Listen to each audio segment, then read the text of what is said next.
Gametime Picks, we make buying tickets easy by serving up only the best deals on sports, music, and shows.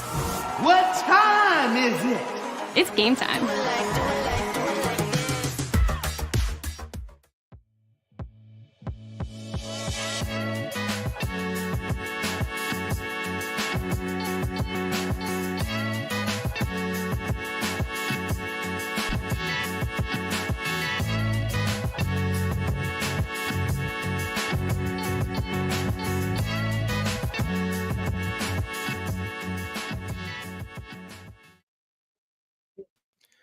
And a very pleasant good morning, afternoon, or evening, wherever you may be watching from. My name is Jimmy Finizzi, the host of From the Blue Seats, a New York Rangers podcast on the Hockey Podcast Network, and alongside Bailey Curtis of the Searchcast, coming to you live from Ball Arena. More info on that in a second. We welcome you to the THPN watch party. As tonight, we got ourselves a big Metro Division matchup for both teams. This one between the Rangers and the Carolina Hurricanes.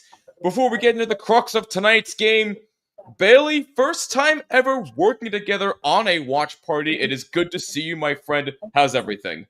Yeah, it's great to be here. Thank you so much for having me on. It's division rivalry. It doesn't get more fun than that. So this is going to be a fun game for sure. Well, let's certainly hope so. Rangers Fingers definitely crossed. are trying to... what's that? I said fingers crossed.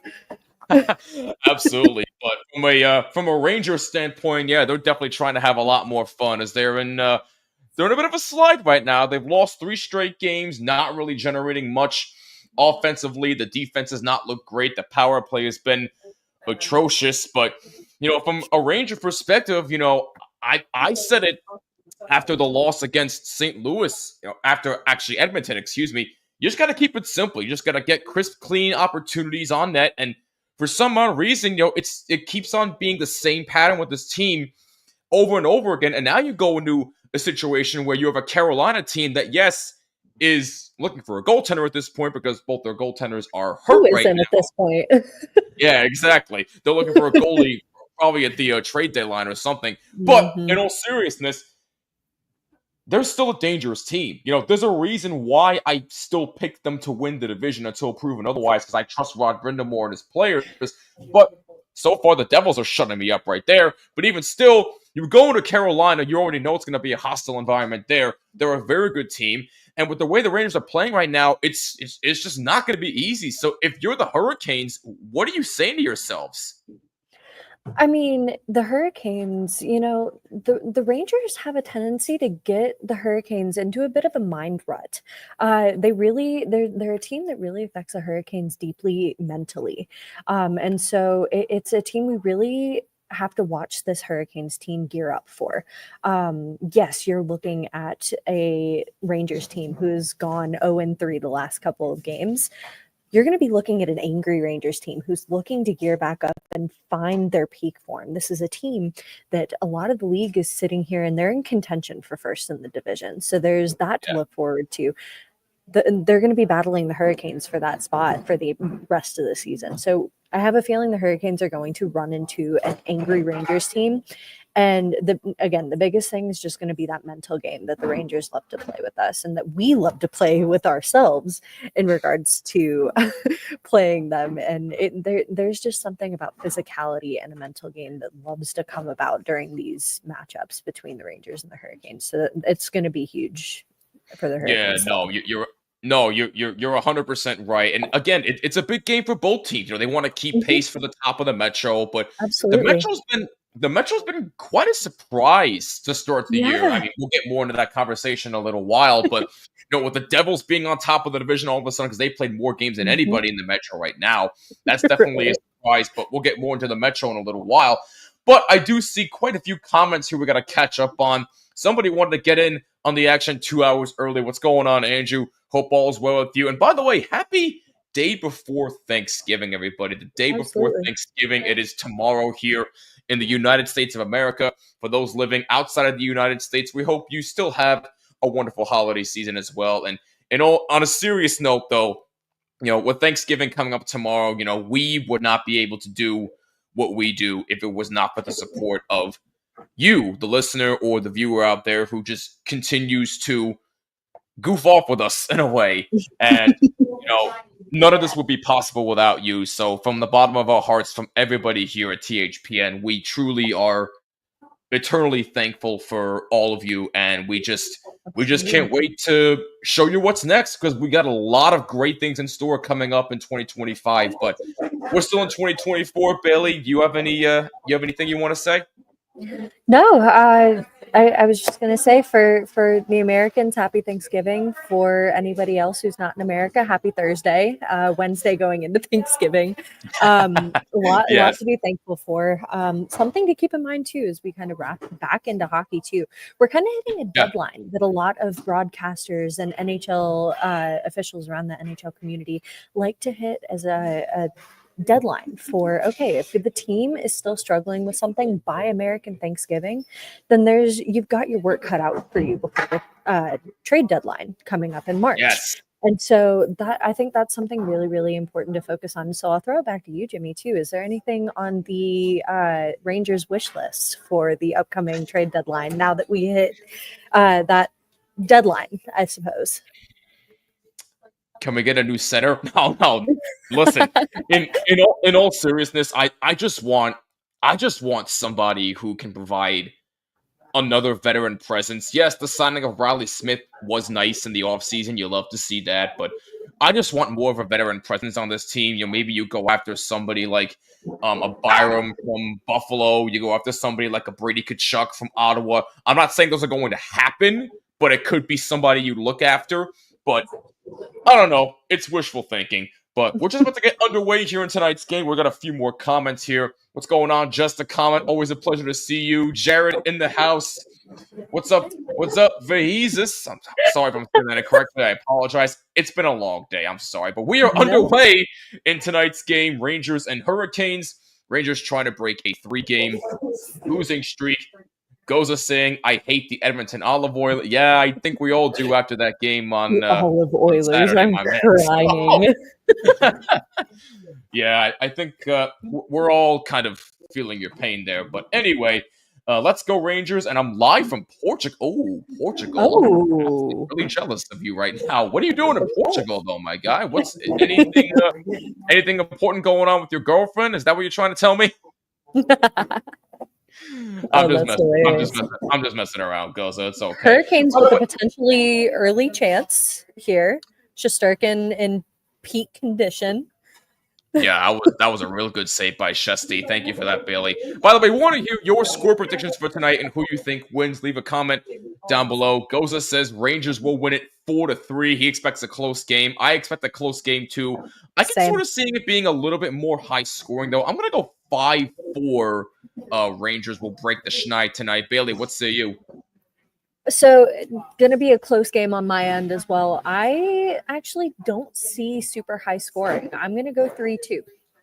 3-2. Okay. Oh, another good save by Shesterkin on a shot from the blue line there. Looked like Sebastian Aho was the one that took that last chance. RJ, our scoreboard aficionado in the house. What's going on, RJ? How are you? What's up, Hockey? She also says hello, Bailey, as well. RJ also saying a 15-game schedule tonight, a busy night in the NHL. Good evening, Jimmy, Bailey, everybody. Happy holidays to all. Happy Thanksgiving to our neighbors south of the border. Thank you so much, Duke. We appreciate you.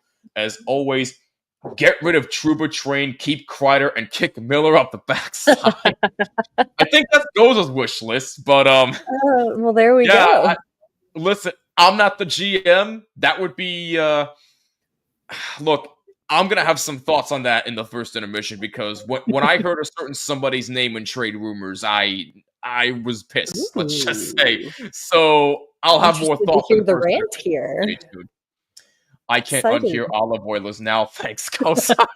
You're going to be hearing that till the end of time, my man. Let's face it. No, okay. I'm going to throw that out to my fellow beat writers here at the Avalanche. We're seeing the Oilers here in the next couple games, too. So that's there you go. Fun one.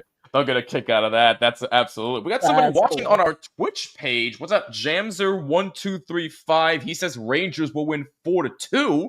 So a bit close, but a little bit more of an edge to the Rangers. I like that. And thank you for watching. What's that? I said a little bit more of a deficit. A little bit more. I like the hot take. Okay. Fair enough to me. Vacation with my girlfriend, but it's okay. Yeah, we did not need to know that part, Goza. Thanks a lot. It's the day before Thanks for the Thanksgiving. People are info. prepping food. I mean, come on. What are you doing here? Anyway, Duke says Rangers will win 5-4, so he agrees with me. Slight chance of a shootout, though. Oh, please do not let it go to a Oh shootout. gosh. Please, let's That not go there. The Hurricanes just had their mental health game. I believe it was the 25th. And Yes, one of the tweets that they put out was that sports helps lower heart rate and anxiety. And I found that not to be the case, that is especially with a false. game like Whoever this. said that is lying. Is lying. Because So, the amount of stress that I was under from last year's playoffs to the Yankees losing in the World Series this year, uh-huh. the Giants sucking, there's no stress reliever. Unless you're not a fan of a specific team, you are Okay, constantly under stress. I will say, I think that applies more to people who aren't maybe diehard fans like the two of us. Yeah, exactly my point. Thank We you. we have too much invested in teams like this, I think. We really Oh do. We gosh. really do. By the way, do what RJ said. Hit that like button and subscribe and hit that bell so you're notified of all live streams and new episodes of the Terry Ryan Show and everything we do here on THPN. Meanwhile, Rangers trying to race in on a 2-on-1. Panarin trying to feed Lafreniere and a save by Martin. Good save by Spencer Martin, who's getting the start for Carolina tonight. And there's a shot from the blue line, a save by Martin. Good save. Goza says, purchase 2 Rangers jerseys. How many more jerseys do you need in your collection? Don't you have You like can 200, never, Jimmy, you can never have too many jerseys. 200 of them, though? If I had the money, man, That is true. I can't I argue that. had the money. That is true. By the way, Bailey, something we like to do here on whenever I live stream Ranger games, we like to have a little bit of fun. We got some trivia involved later on tonight, so stay tuned for that. For those that are new, we like to incorporate a little trivia question that, of course, is Ranger related, so stay tuned for that. I'll give But you. I'll go ahead and be super upfront with you, my friend. I am horrible at trivia, so this will be. so am interesting. I. So am I. So, we're even on that one. Over Oh, 220. My God, man. 220 jerseys. That's How does one have the crazy. mental capacity to have that many jerseys? That's what I want to know. I will say, if you can find them for cheap, it's nice. I had the opportunity and found $80 vintage 2000 to 2001 Avs jerseys at my local Really? TJ Maxx. $80. I got a Joe Wow. Sakic jersey, and I was blown away. That's pretty damn impressive. Yeah. RJ says, "Oh yes, we got the Thanksgiving NFL slate tomorrow. That's right. Unfortunately, I'll be missing one of those games because of work, but I'll be around for, unfortunately, Giants Cowboys, which I think we all know what's going to happen there. But look, Oh my gosh, what a goal. look at the expense of my team, it is what it is. But obviously, something happened. But let's see. Off the draw here, number 7 of Carolina moves in. That shot is a safe. Oh my! Bad angle shot. Jack Drury with the impossible angle just under the face-off dot. That's an incredible goal from Jack Drury. Jack Drury with an unbelievable shot. I don't think Shesterkin even saw it, but Carolina takes a 1-0 lead early, just about 5 minutes into this game. Oh gosh, I was gonna say, I believe, yep. So Dmitry Orlov has the secondary assist on this goal as well, which is enough to continue his point streak. Wow. He holds what I believe is a 6 game point streak with the Carolina Hurricanes. Dmitry Orlov has been a bit of a question mark with the Hurricanes, given that the amount and the length of his contract. It was a pretty hefty one, and he's still playing third pair minutes. Yeah. So the Hurricanes have been looking for a lot out of him, and lately he has been on fire for this team. Yeah, that's exactly what they need from him if they want to keep the fight for the top of the Metro Division. You're absolutely right about that. Absolutely. I had a Joe Sakic Avs jersey in a mystery box for £45. Wow, that's actually not terrible. Wow.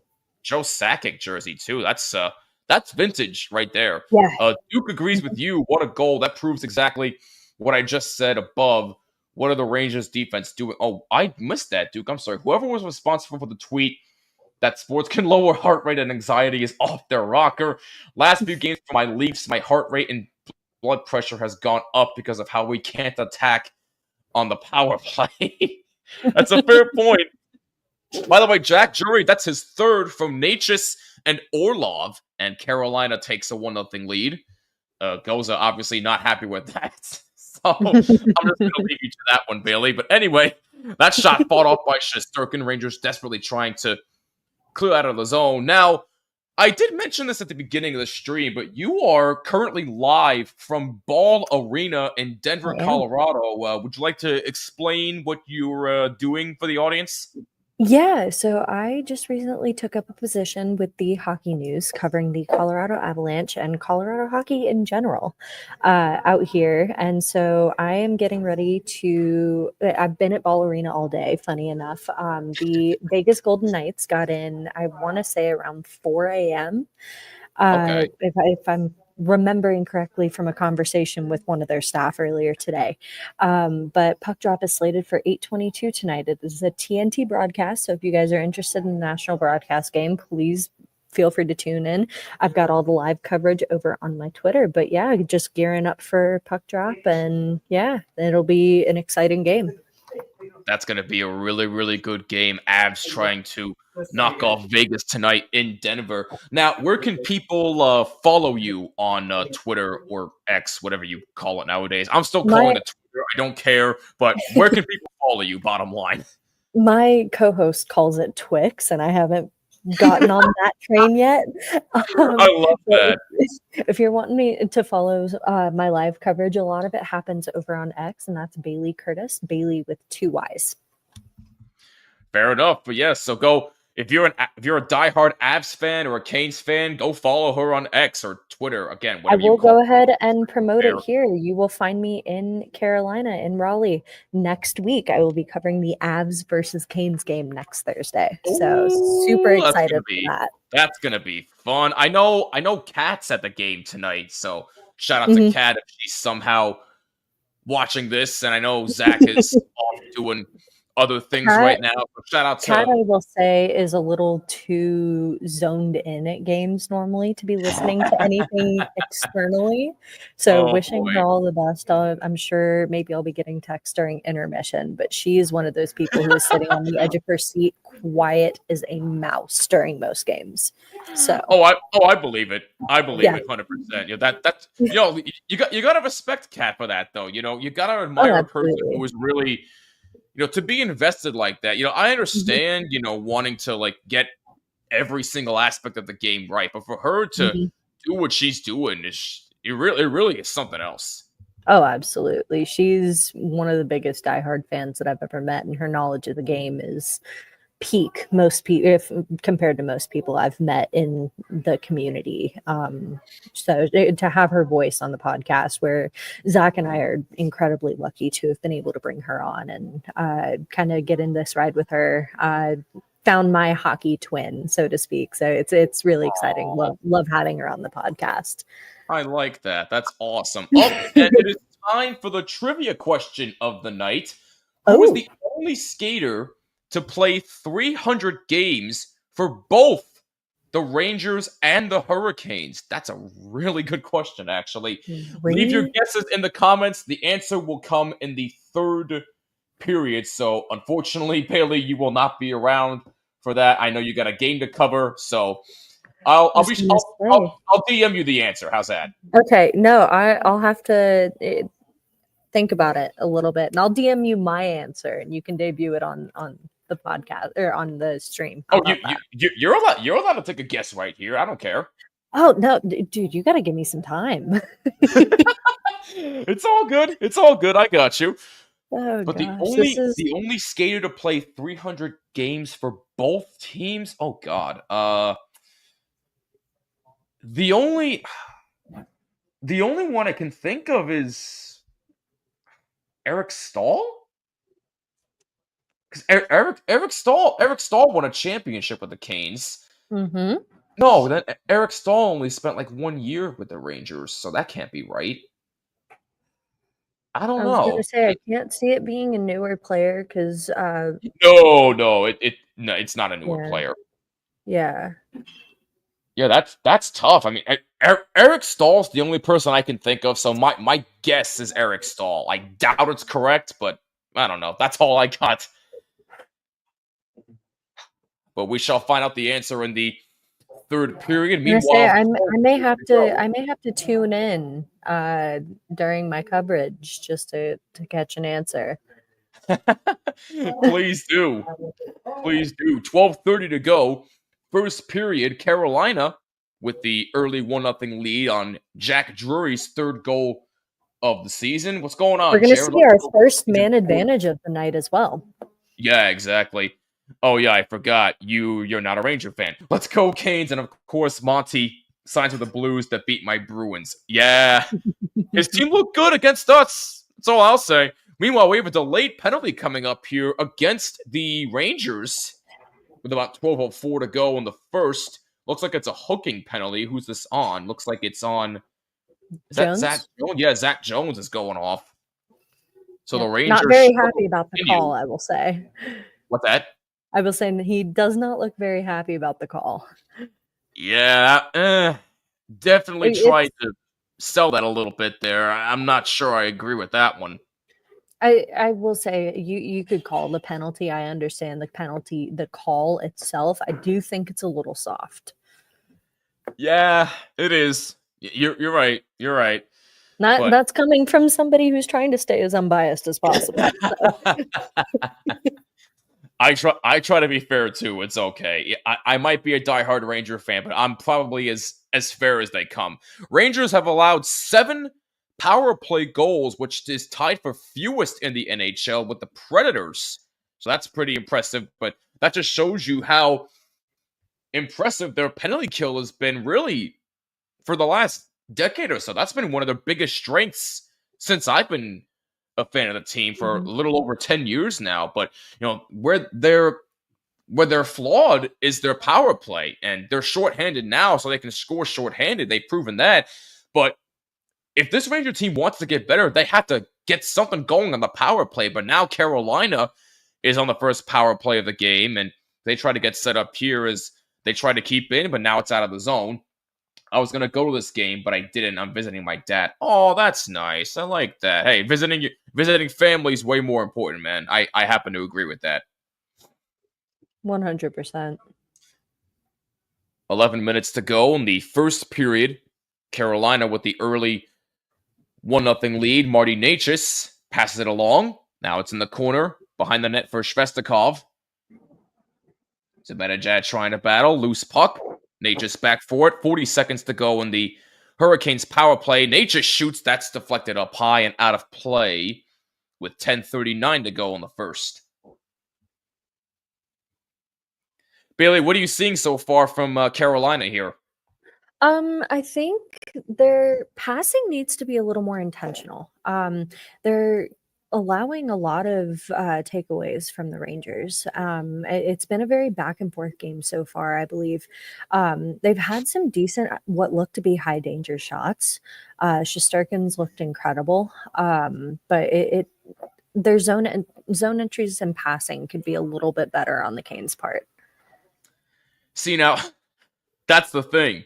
He might look good, but they're just relying on him way too much, man. I mean, at some point, you gotta block shots. You gotta score to help him out. Like, they haven't been doing that in the 3 games they've lost.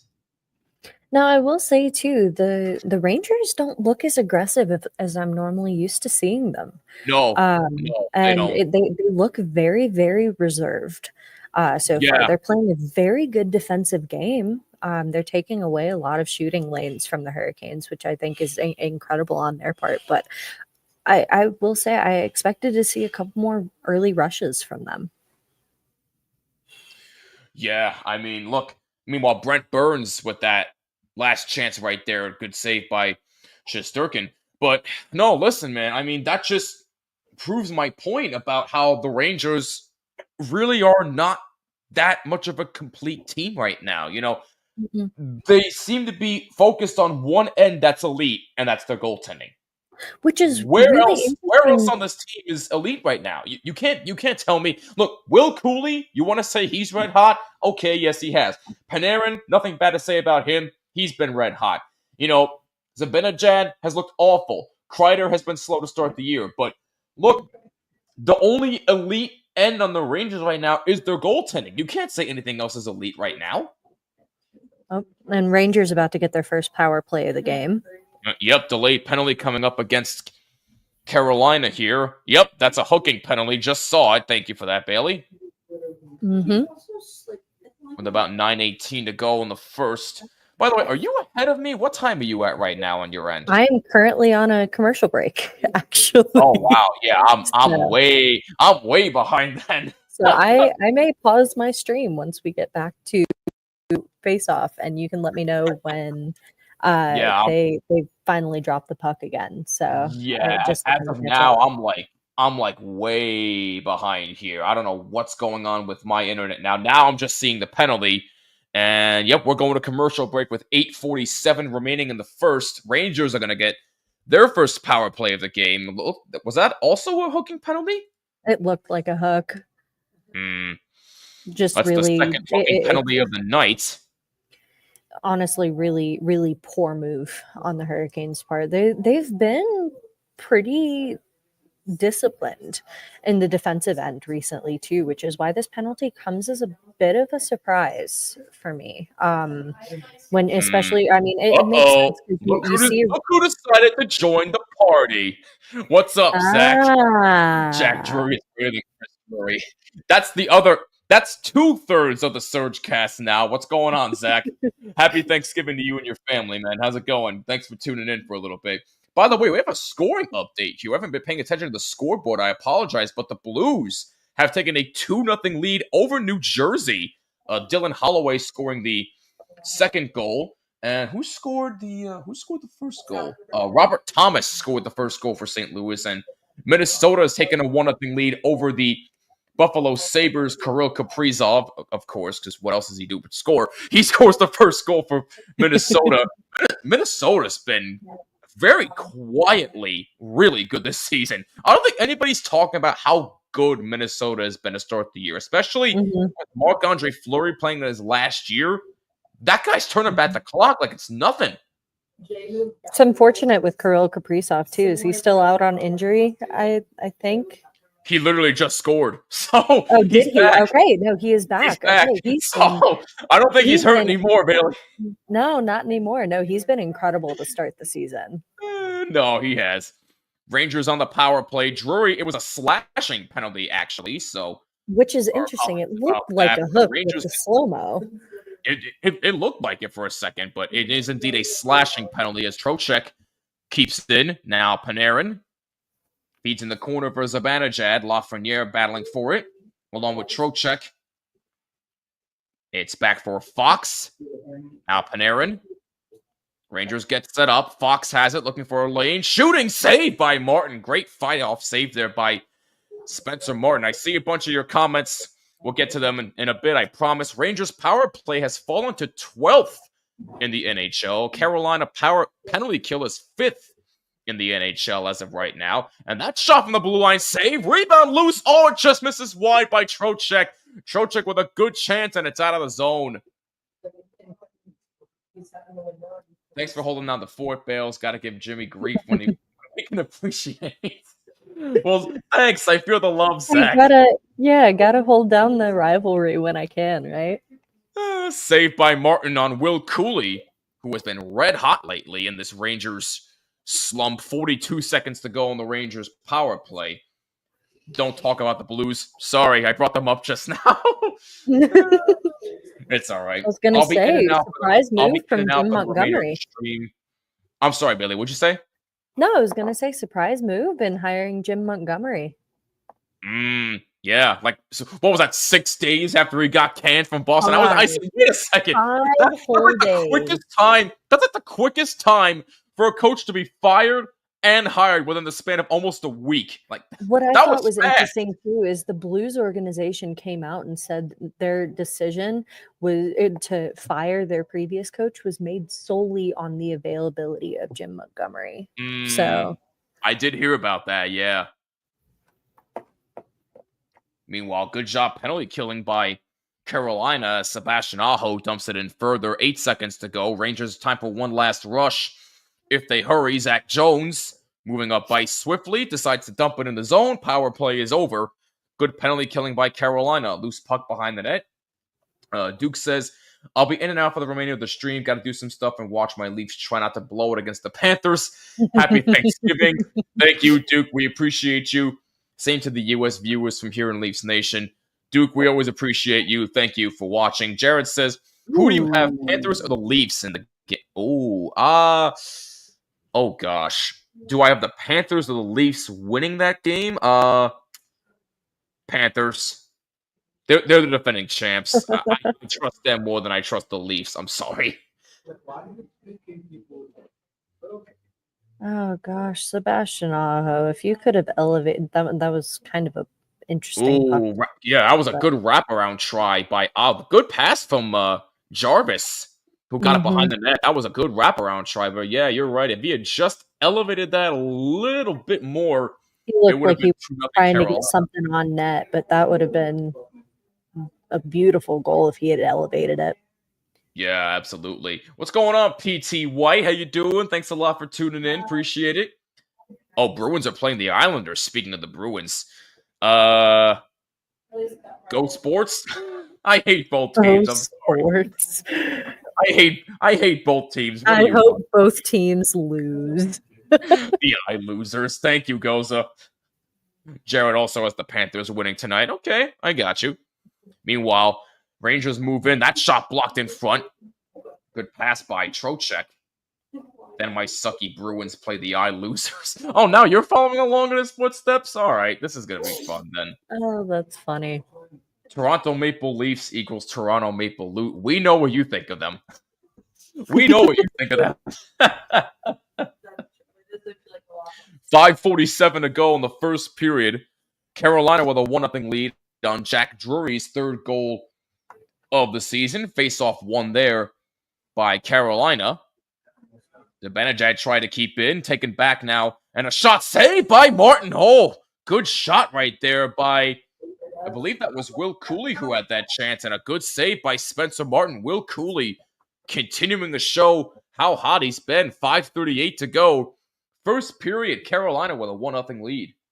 And Jimmy, as we get into the latest TV timeout too, want to ask, we talked a little bit about the Rangers kind of being not what you expected this season. Has there been anybody that's impressed you so far?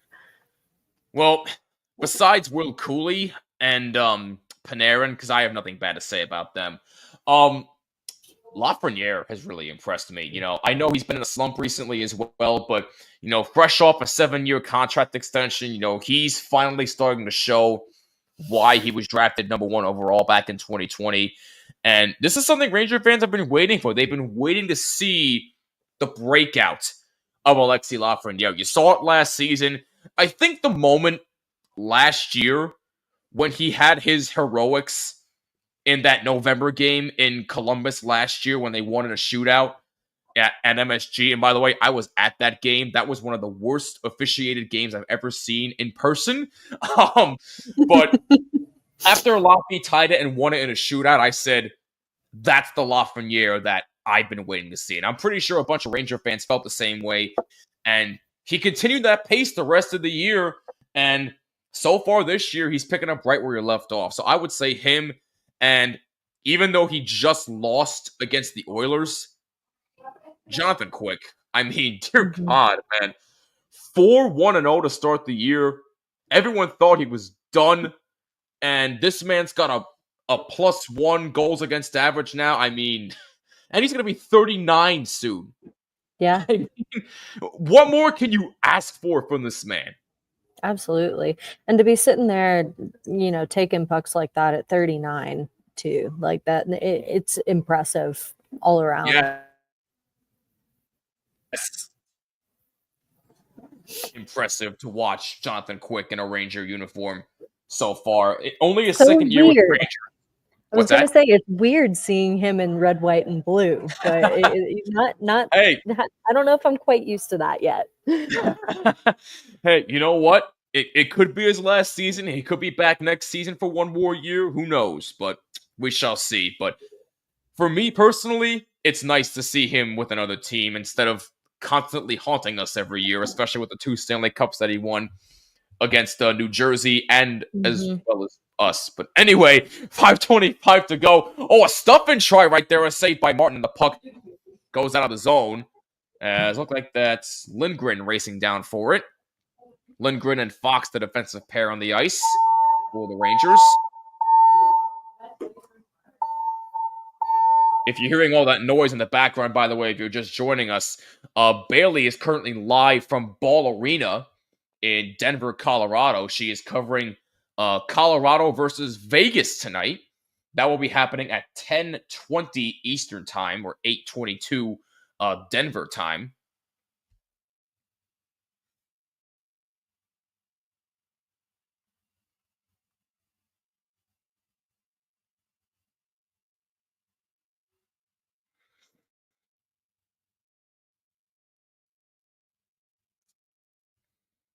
Meanwhile, under 5 minutes to go in the first period, Carolina with a 1-0 lead. Jack Drury, his third of the season.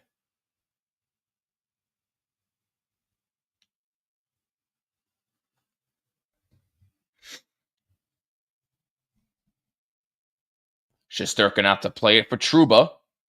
Trouba plays it out. And a race for the puck. Panarin gets there first. Excuse me, no, that's Will Cooley, my mistake. Brett Barard, number 65 on the ice for the Rangers. In his second NHL game. Bailey will be back momentarily. She just got stuff to take care of, but that's okay. We can hold down the fort from here. Rangers move in the zone. Barard has that taken away from him.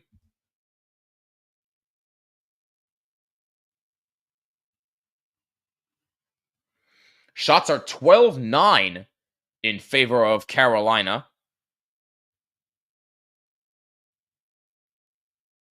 Rangers, that's deflected in the zone by Zibanejad. Martin out to play it.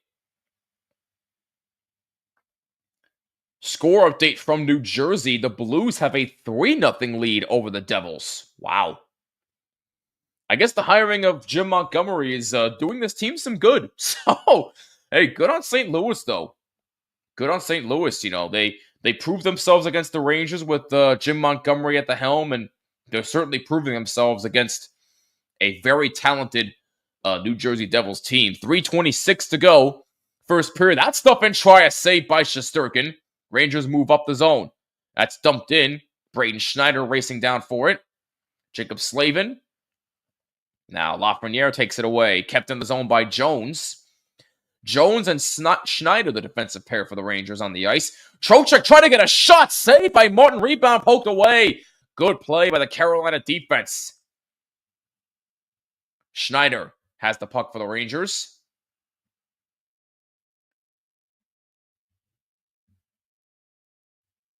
And racing in is Brzezinski. Johnny Brzezinski, number 22. Oh, loose puck in the zone, and Sam Carrick almost had a chance, and he fell on his wallet, and Martin made the save. Oh, close try from Sam Carrick.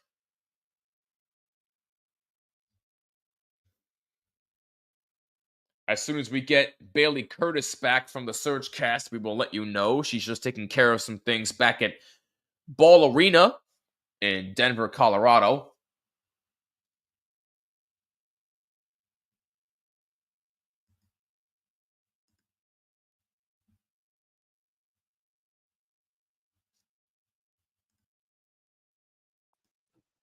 All right, hoping I don't get ambushed with another alarm again. Sorry about that. There we go. We got Bailey Curtis back, and no casualties, right? We're all good. No, I guess there's a first for everything. Fire emergency was just activated here at Bowl Arena. We Oh are all good. no! So Oh no, I'm sorry to hear that. Meanwhile, here's a chance for the Rangers. A shot! They score! They've tied the game! I believe it's going to be Johnny Brodzinski who gets the goal, and the Rangers have tied it at 1. It's an unfortunate play on the puck from Jackson Blake. Couldn't quite get a handle on it. Gets through, and you know, when you got a guy like that waiting right there in the slot, that's kind of a no-brainer goal for you there. Martin obviously kind of missed it a little bit. Fair goal on the Rangers' part. I'll tell you what, though. That was the pass behind the net to set up Brodzinski on that goal was, oh my God, what a freaking pass that was. I'm not sure if that was Lindgren or somebody else, but if that was Lindgren, my God, what a way to get another point on the board. But for Brodzinski, who I've been wanting to see get more ice time, he gets his second of the year, and that's exactly what the Rangers have needed. They have tied this game 1-1 with 2:05 to go in the first. A late period goal is really not something that'll bode well for this Hurricanes team as well. That's something to take the wind right out of their sails going into this first intermission. Yeah, Neil and I have talked about it during our broadcasting days. We used to broadcast for a local hockey team in New Jersey here. Where On the way. Yeah, that's we've known each other for a while, but we really got to know each other through that. But him and I have always said that any goal within the last 2 minutes of any period can prove to be kind of a momentum swinger. So maybe this is something that the Rangers needed to kind of motivate themselves. They're not just saying to themselves, hey, now we got ourselves a little bit of a groove going, so now let's try to keep up the pace. Delayed penalty. Got a delayed penalty on the Rangers. Yep, we do. And yep, right there, delayed penalty call against the Rangers. Extra skater on for Carolina. Certainly not what you want after you had just tied the game up, but Rangers will be shorthanded. Again, we mentioned the Hurricanes are in the top 10 on the power play as well. So especially with this power play potentially carrying into the second period as well with the fresh sheet of ice, this is not ideal for the Rangers. Yeah, no, not ideal at all. But Will Cooley goes off for holding, and so Carolina gets their second power play of the game. They're 0 for 1. It's always fun to see Peter Laviolette and Rod Brindamore in the building together once again, too. I will say, brings back a little nostalgia. I mean, some people forget Peter Laviolette coached Rod Brindamore on that team in 2006 that won the Cup. So I'm pretty sure it was a bittersweet moment for those two to see each other again, even though they saw each other last year. To sit and shake hands during playoffs last year too has got to be one of those bittersweet moments. Yeah, that was really nice to see though. 30 seconds to go in the first period, game tied 1-1. Brodzinski, his second of the season. Carolina on the power play that will carry over into the second period, barring any scoring here. 15 seconds to go. Lindgren playing a little forecheck there. Canes keeping it in. Pass up the right side. Try to feed Natchez. And it's blocked away and cleared out of the zone. And that should just about do it for the first period as Martin plays it out. Natchez lets the clock run out. And that'll do it for the first period. After 20 minutes of play, we got ourselves a game here. We are tied 1-1. Your thoughts on what you saw in the first period, Bailey? I think the Canes had a really good first 15 minutes. They played really hard. They had a lot of zone possession time, which is really important, especially against a division rival like the Rangers, who love to play hard, usually love to play aggressive. Haven't loved the Rangers game so far this game. Would like to see a little bit more of an aggressive push from them. They've had a couple good chances that pass for the goal with who was it, Brodzinski? That amazing passing sequence to eventually end up in the back of the net. Would love to see Spencer Martin stay in the crease a little bit more. He has a tendency to stray a little bit as far from what I've observed anyway. But would love to see a more aggressive play style from the Rangers. Love what I'm seeing from the Hurricanes so far, aside from, the couple minutes following that Rangers goal. You kind of saw the wind taken out of their sails a little bit, but I think they started to kind of get it back with that power play. So it'll be interesting to see how they carry that on with the kind of pause and momentum with the intermission. Yeah, 100%. The power play for Carolina will carry over in the second period. But before we go to break, a reminder that everything we do here on THPN is brought to you by our wonderful friends at DraftKings. Use code THPN at sign up. New customers bet $5, get $150 instantly in bonus bets only at DraftKings.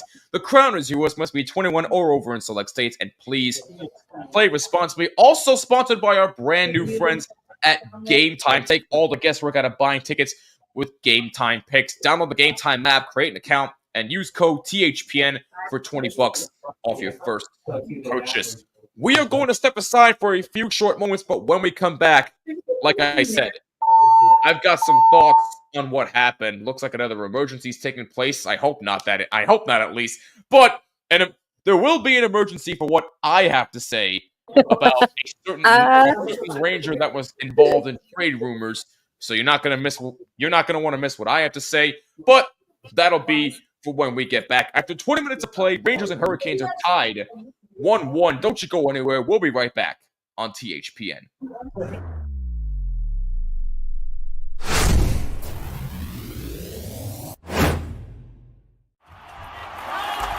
Whether you're looking for courtside or upper deck, opening day or opening night, comedy or concerts.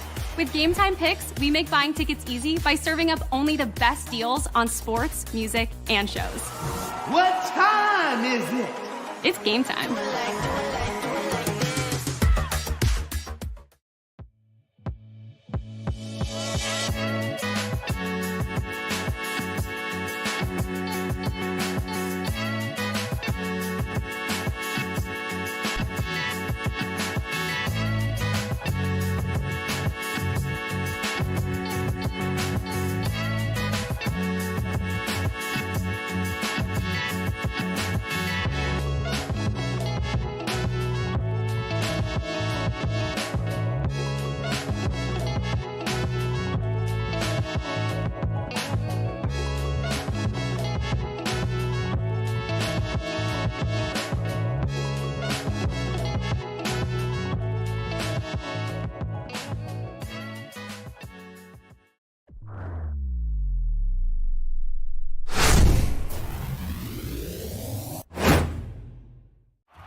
Whether you're looking for courtside or upper deck,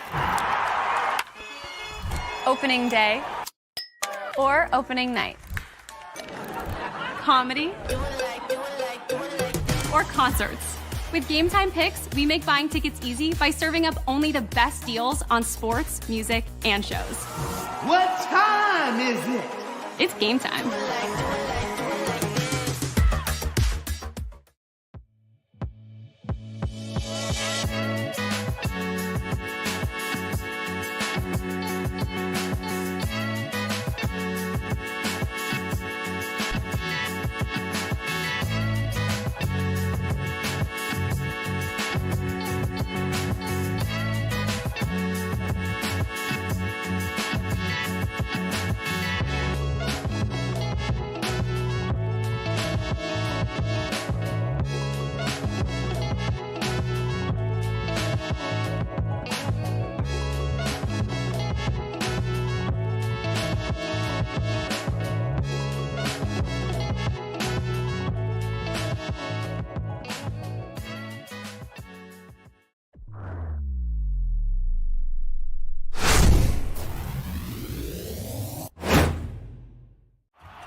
Whether you're looking for courtside or upper deck, opening day or opening night, comedy or concerts. With Gametime Picks, we make buying tickets easy by serving up only the best deals on sports, music, and shows. What time is it? It's game time.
Whether you're looking for courtside or upper deck,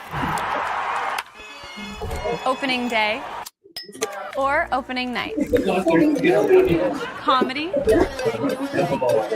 or concerts.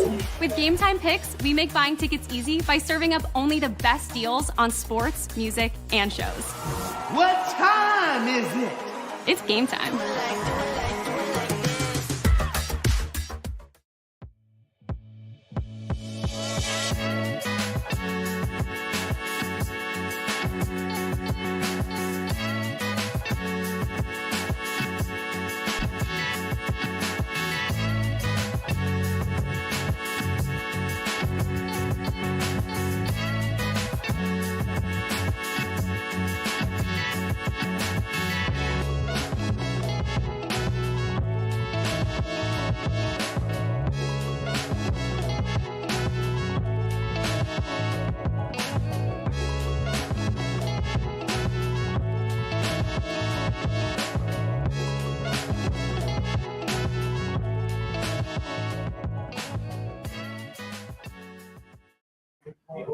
Welcome back to THPN alongside Bailey Curtis of the Surgecast. My name is Jimmy, the host of From the Blue Seats, a New York Rangers podcast on the Hockey Podcast Network. We are through 20 minutes of play from Raleigh, North Carolina against the Hurricanes, and the Rangers and Canes are tied 1-1. Quick scoring summary for you.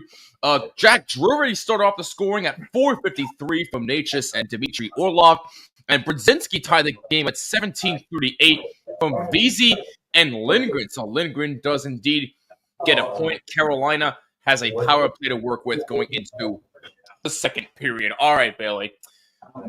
You wanted a rant, you're going to get one. Well, I don't Give it to me. I want to conserve my voice as much as possible because I have family to see on Thanksgiving tomorrow, and I don't know the fourth row. So I'm trying to be as conserved as I can be when I say this. There was a tweet. Yes, was it yesterday? Yeah, it was yesterday from Elliot Friedman. Anybody who follows Elliot Friedman, I think. No. Yeah, I think he's good. He's not my favorite, but I think he's good. He's better than a lot of the other ones out there. We'll say that. That is a fair point. Actually, no. I'm sorry. It was a day after the Rangers were blown out by the Oilers 6-2 in Edmonton. And I'm sort of paraphrasing here with what he said. He said something along the lines of, in the aftermath of their 6-2 loss to the Oilers, the Rangers were looking to shake up the roster and make some moves. Two of the names that were thrown out there were Jacob Trouba, which I'm not surprised about. He's been involved in trade rumors for, the last few months now, so it wouldn't surprise me at this point with him. But the other one was Chris Kreider. For what reason? Look, I get it. You want to shake up the roster to try and improve your team. 100% in on that. But if they were to even think about trading Chris Kreider before trading Trouba, Keandre Miller, and heck, to an extent, Mika Zibanejad, although they can't because he's got a no-move clause, but even still, you get my point. If they were to even consider trading him before any of those three guys, that would be the ultimate example of franchise malpractice. Chris Kreider, a franchise player who's probably played more games at this point than Rod Gilbert, God rest his soul, although he's close to getting there, I believe. He's been with the Rangers for what, 12 years now, going on 13? He basically has almost every single offensive record in the book right now. And he's been to multiple Eastern Conference finals. He's been to a Stanley Cup final. He's basically been the heart and soul of this team. I understand you can get good value for him, but would it be worth it when you're trying to win now? No, it wouldn't.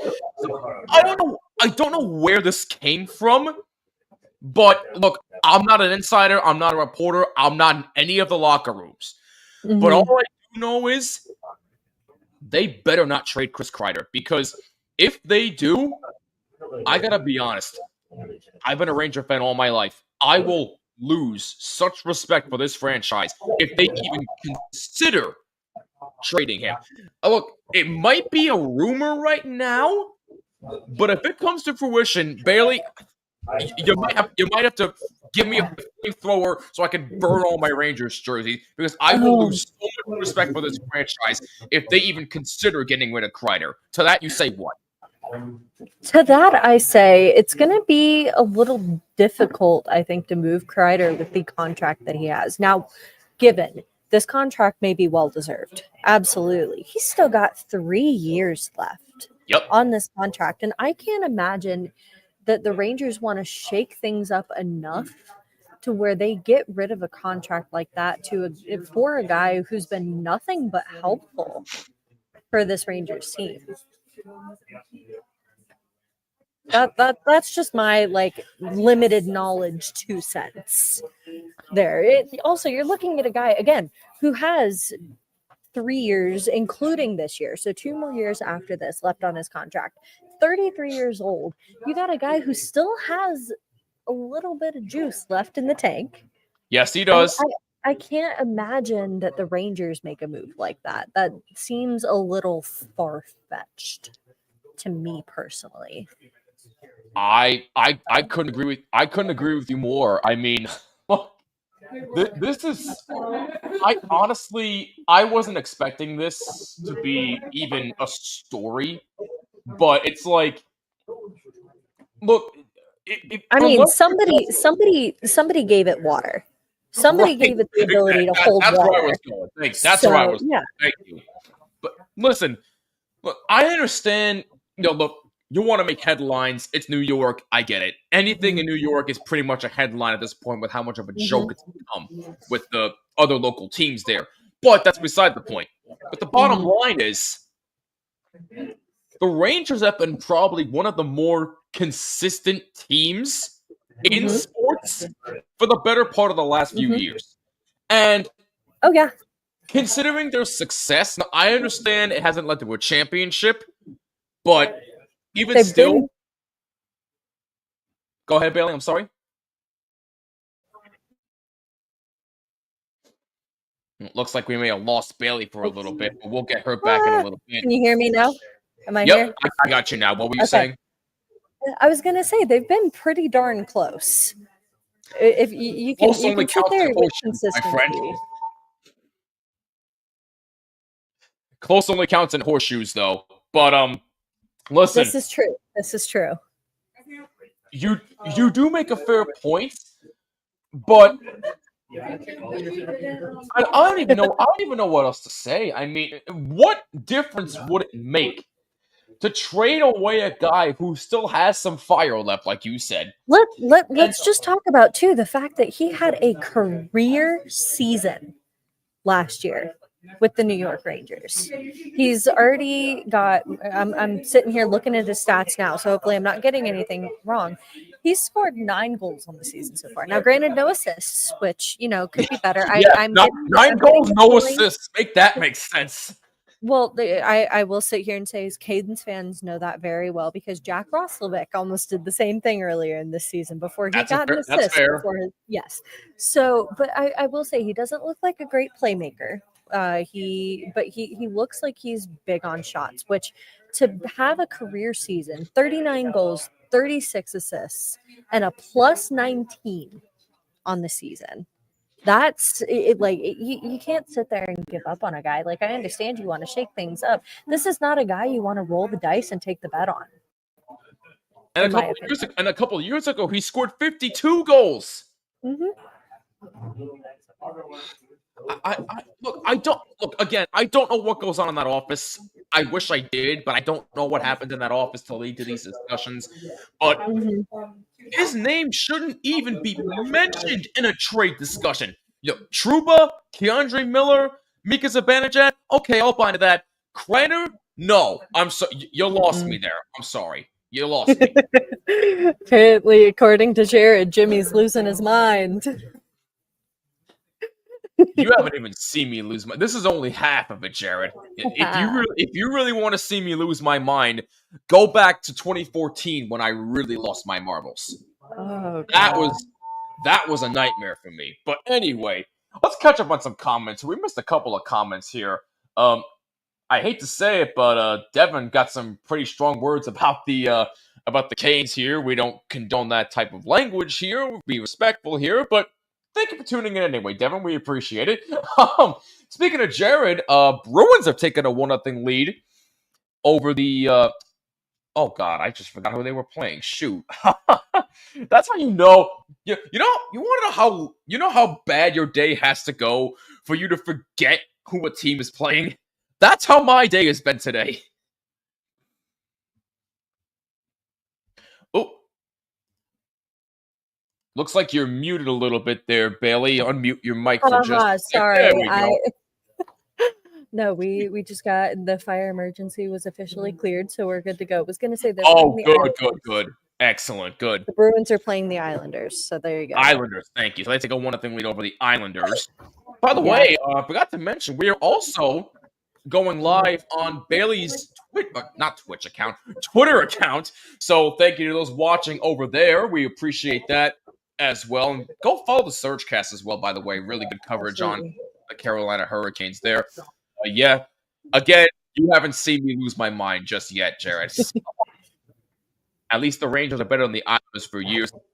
Yes, but are they? I will say, goaltending held that Islanders team together for a while. Thank you. Thank you. By the way, it's coming from somebody who we were humbled by the Islanders a couple playoffs ago. So if I can sit here and say that, there you go. By the way, Bailey, just to update you on what's happening, Blues and Devils are just about to get underway in the second period. It is 3-0 St. Louis over the Devils.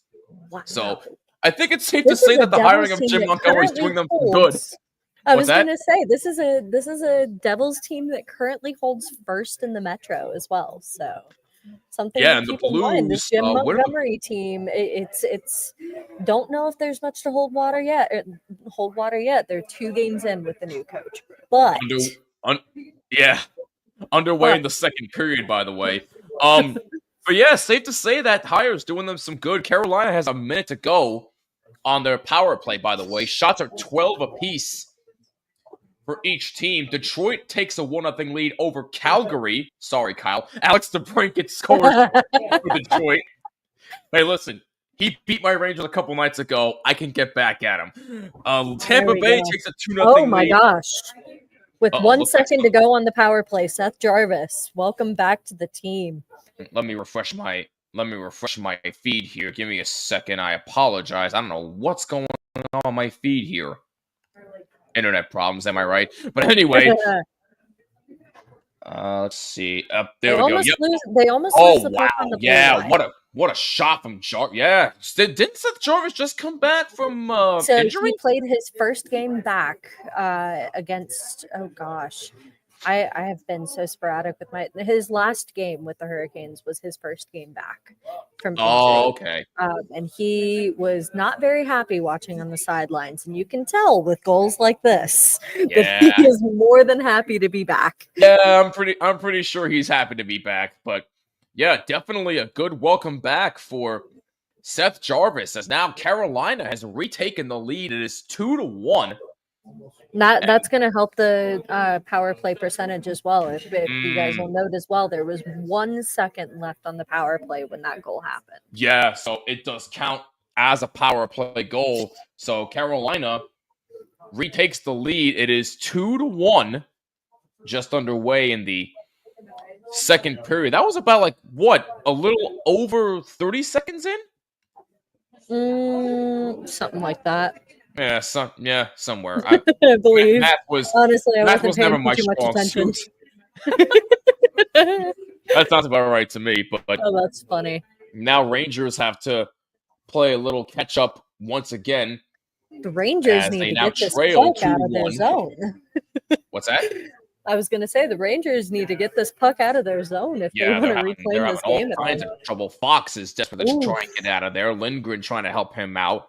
Carolina keeps in. This group of Rangers has been out for over a minute. They're tired. And a loose puck and a turnover. And Miller takes it away. Good play by Keandre Miller as he's able to take it away. That was awfully close. Oh, Spencer Martin, you stress me out. How do you think I feel half the time with this team? Oh, my God. Good save there by Spencer Martin, by the way, as that went through the crease. Carolina trying to move on up. Here comes Andrei Shvestikov. And this is something I'm noticing from both teams as well, is this crease coverage has been very sporadic, especially on the Rangers' part. They're having a tough time covering that cross crease pass, and it's making it really dangerous and really, I can imagine, a little terrifying for the goaltender. Yeah, 100%. Jimmy, to be honest, Rangers are better than both the Jets and the Jets. Oh, 100% yes. That's not even a debate, Jared. And this has been the question that I kind of wanted to pose to you, Jimmy, as well, too, because this Rangers team didn't really change much during the offseason, too. We're seeing a very different team here. No, they really didn't make any significant moves other than the Riley Smith signing, and they also signed Sam Carrick, which is a nice depth piece, but they didn't really do anything that made you jump out of your seat per se. So it technically is still the same Ranger team, and I understand you want to run it back with the core one more time, but it's got to come with a cost at some point, right? This core can't run it back all the damn time. As much as you want to say. I want to, as much as I want to say too, like the core did a lot for this team last year. It took them as far as the Eastern Conference Final, which is awesome. But at some point, you have to sit there and pick that apart and saying too, yeah, we had a great team. What went wrong, and what do we need to do to fix it? Absolutely. What's going on, Daniel? I've been waiting to hear from you. Where you been, man? How you doing? Thanks a lot for tuning in. And happy Thanksgiving to you and the family. Meanwhile, we got 15:40 remaining in the second period. Unfortunately, Bailey has to depart from us after this period as she's got to get ready for coverage of Avs versus Vegas.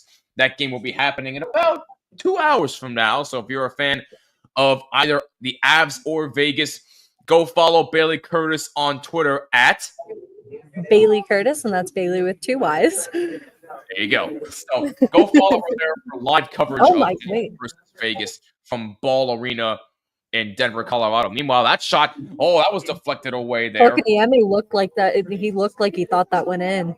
Yeah, I saw his face. He thought that went in. Absolutely. You could see his stick up in the air. That's funny. Yeah. Sorry to Bailey, but go Vegas. Oh God. At least you're trying to be civil about it. I'll give you that. No, I appreciate the civility. It's okay to have opinions, my friend. Yep, that's the beauty of sports, baby. 5:20 gone by, second period. Carolina with a 2-1 lead as they keep it in the zone here. That shot deflected just wide. I am surprised that Chris is not called. Jarvis on the power play from Natchez and Aho at 1:11. Has given Carolina a 2-1 lead. Jimmy VZ tries to play it. Sam Carrick dumps it in the zone. It's actually on goal, but stopped by Spencer Martin. But he does like the Avs throw. But yeah, those throwback jerseys are really nice. They are really sick. Defense. I will say I am impressed more and more every single game by Martinook's neutral zone presence. His ability to take the puck away in the neutral zone amazes me more and more every day. Yeah, Martinook's been very good so far as the Rangers try to clear this out. By the way, forgot to mention this. The year that Colorado won the Cup, I made a bet with a few friends of mine, and I said if Colorado wins the Cup, I would buy an Avs jersey. And sure enough, I did, and I got Funny enough, I made that same exact bet with a friend of mine, Kyle Sullivan. Stop. No, you did No, not. so Did you actually? So this was back when I was super into Twitter Spaces and things like that, and I met a lot of my Twitter friends who I'm still close with to this day. Kyle Sullivan with Locked On Avalanche ran that particular space, and I told him I remember exactly where I was when I made this bet too, but I was chatting with somebody and it was dead silent. I was like, guys, the Avalanche win the Cup this year, I'm getting a jersey. And sure enough, they win the Cup. A month later, I go to my local Shields, I think is where I got my jersey. And I found a Colorado reverse retro with the Rockies colors, which if anybody's curious, the Rockies turned into what are now the New Jersey Devils. Yes, which is interesting. that is correct. Yes. A little bit of hockey lore for everybody. That is correct. I got a reverse retro Colorado jersey with Mikko Rantanen on the back. Oh, okay. I see you. Okay. It is one of my favorite jerseys to this day. I like that. I have a throwback Nate McKinnon jersey. That's nice. That's awesome. I like that. Okay. Yeah, the jersey I got was with the Stanley Cup patch. I got Makar. Yeah, honestly, I saw what my friend was going through when he ordered a bunch of Stanley Cup gear. He didn't get his gear until like 2 months after he ordered it, which goes to show just how many orders they put in for Stanley Cup gear. So I was like, everything's going to be all sold out by the time I get around to purchasing this. And so if I'm going to get a jersey, might as well get the first jersey I see. And fortunately, it was a jersey I like, but still. You bet your mob too. Oh my! Is everybody making bets?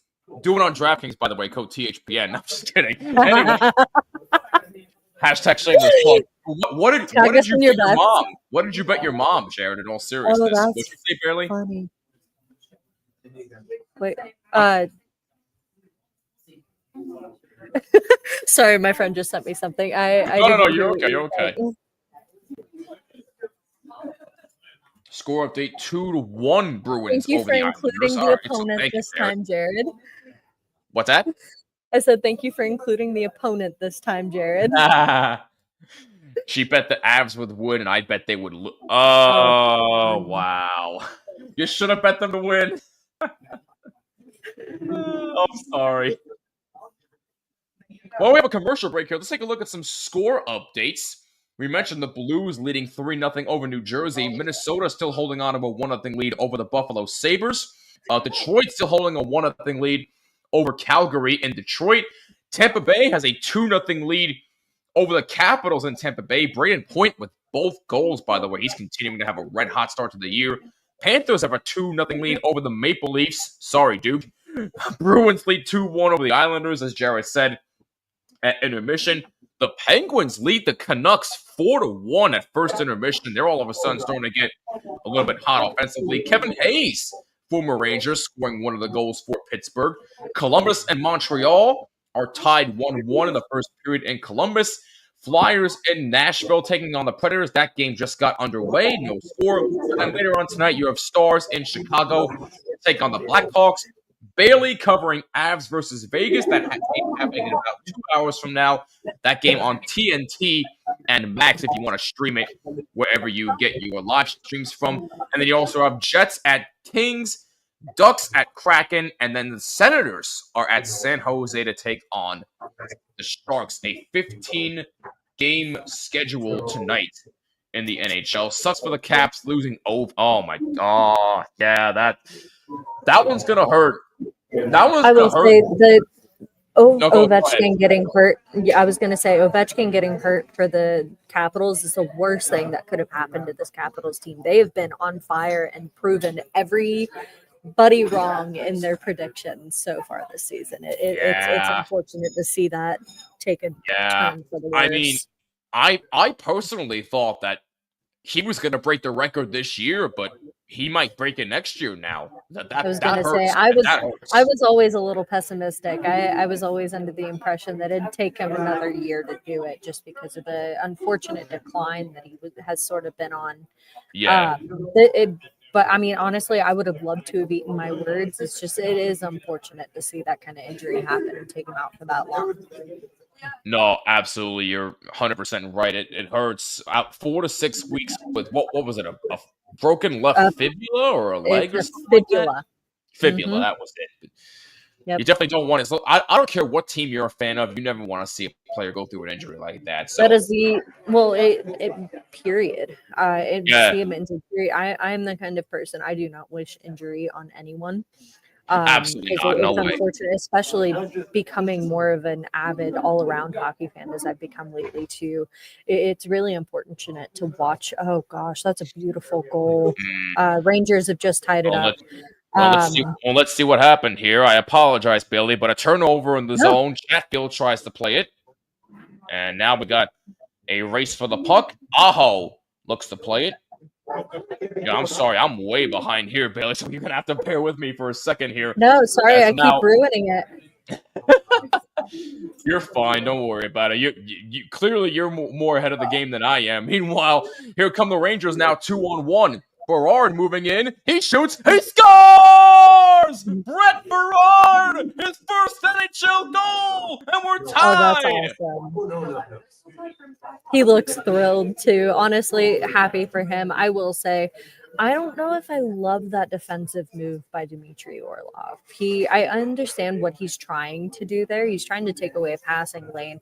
He just can't get quite far enough to take away the lower half of the goal. Forces Barard to elevate it, but yeah, I would have loved to see him either play the pass or play the shot. It doesn't really end up well if you're trying to play both. You get caught way out of position, and that's unfortunately what happened to Dmitry Orlov here. Yeah, absolutely. But Brett Barard, his first NHL goal, they better get that puck for him. Congratulations to Brett Barard. What a moment for him. And he has tied this game 2-2 in Raleigh, North Carolina with 10:25 to go in the second period. That's a big, big goal for the Rangers. Now, here's the thing, though. The past couple of games, the Rangers have only scored 2 goals. Can they break that schneid tonight? I was going to say the Hurricanes need to score one more goal, and my prediction's intact. So no more. Wow. Okay. All right. I see where this is going. Should I just kick you out of the stream now? Hey, I'm leaving in 2 minutes anyway. I'm just kidding. You know me. I'm too nice. I can't do that to you. Too nice. I appreciate you, Jimmy. Hey, it wouldn't be a Hurricanes Rangers stream without one of us trying to throw shots. Hey, you know what? That's what's fun about it. We're rivals for a reason, but you know what? We still have fun doing our jobs. As long as you can keep it fun, that's all. Exactly. That's all it needs to be. Yeah, exactly. That's where the mutual respect comes from. You're 100% right. But meanwhile, back on the ice, 9:20 to go. Second period, game tied. 2-2, Barard, his first in the NHL from Cooley and Jones at 9:13. So Zach Jones getting a point tonight for the Rangers. Good job by him. I've been wanting to see Zach Jones get more ice time. He has been a player that, he handles every situation very well. And no matter where he goes, whether he's been down on the minors for a while or a short time here with the Rangers, he plays hard. Oh my God, what a save by Shesterkin right there, sticking out the left pad to rob the Hurricanes of taking the lead. Was that Carrier? I think that was William Carrier with the shot attempt. Yeah. You could tell he was not happy missing that one. Yeah, it looked like he was limping a little bit off the ice. Hopefully he's okay. He just looked, I don't know if he's limping. He did look a bit defeated. I will give him that. Yeah, a little bit. Let's go, PT. Absolutely. 2-2 the score, 8:30 to go. Second period. Carolina keeping in the zone. I'd love to see the Rangers apply a little more pressure here. This looks like a Carolina power play. Yeah. Absolutely. Rangers' next game, by the way, is on Black Friday against the Philadelphia Flyers. First meeting of the season between those two teams in Philly. That's a 1 p.m. Eastern Time puck drop. Puck battled in the corner for Keandre Miller. Zibanejad trying to play it. Trouba and I thought we were gonna stop and play. That's my mistake. I was wrong. Canes keep in. Shvestikov pass back, almost taken away by the Rangers. Now it's in the corner. That shot through the crease. Shesterkin may have gotten a slight piece of that. That was a beautiful position and opportunity from Andrei Svechnikov there as well. Yeah, right idea, just wrong execution there for a moment. And Carolina takes it back in. Good takeaway by Will Cooley, though, and it's out of the zone, and that's going to be on goal, stopped by Martin. Martinez takes it away. Zibanejad on him. Good effort by Zibanejad. Natchez still with the puck, gets it back for Aho. He moves up, tries to make a nice move. Want to draw your attention to shots as well, too. The Rangers just barely lead with shots, 15-14. Yeah, these two teams always play really tight against each other. And now Rangers trying to move it up the zone. Carolina back in their own end to get it. RJ also saying Rangers get right back to work on Saturday, November 30th, also an afternoon game against Montreal back at MSG. So Rangers got a tough stretch, back-to-back games ahead of tonight. Got to get themselves prepared. Absolutely. Aho needs to elbow Trouba for injuring Crosby in the play. Oh, come on. You still hold a grudge against that? Come on, man. Really? Really? That's where we're going? I was going to say, if you were talking about that Trouba shot on Natchez, maybe we can still hold a grudge there. But that was wild. That I can see. I can see that. Oh, late to the party, I see. What's going on, Connor? Chimney Cricket. Nice Pinocchio reference. But thank you for tuning in, Connor, as always. I know you're Canadian, but happy holidays to you and the fam. I hope it goes well this year. Happy Thursday. Yeah, happy Thursday, essentially. 5:55 to go, second period. Game tied 2-2. Rangers trying to move it on up. You need to hold on to that, buddy. Zach Jones moving in. Tries to get a shot from a bad angle off the side of the net and may have gotten a slight piece of Spencer Martin. Seth Jarvis takes it away for Carolina. When Rangers play the Bruins, Trouba should fight Martin. Oh, my. I would pay big money to see that happen. Trouba and Marchand going at it? Yes. Give me I would pay money to watch that. I would too. Front row. I'll make popcorn and everything. Give me that prime time, big screen. Absolutely. By the way, yes, Connor, Bailey is actually, she's covering Avalanche versus Vegas tonight, if that's what you're curious about. Sorry, I am currently in the press lounge here at Ball Arena, and mealtime is ramping up. I've got my meal ticket, which I will be taking advantage of here in a couple minutes. You'll get meal tickets? Lucky. Oh yeah, three meals for press. It's great. Wow. I'm actually really jealous. Yeah, I've heard not a lot of other arenas do that too. So we're very fortunate here in Denver. Oh, there you go. Hey, you know what? Hey, any type of environment like that is my type of work environment. I really like that. It's just Shesterkin fell down trying to make a save. We got a delayed penalty coming up against the Rangers here. 4:30 to go in the second. That shot saved Shesterkin. Rangers touch up. Carolina's got to get another power play on a tripping penalty.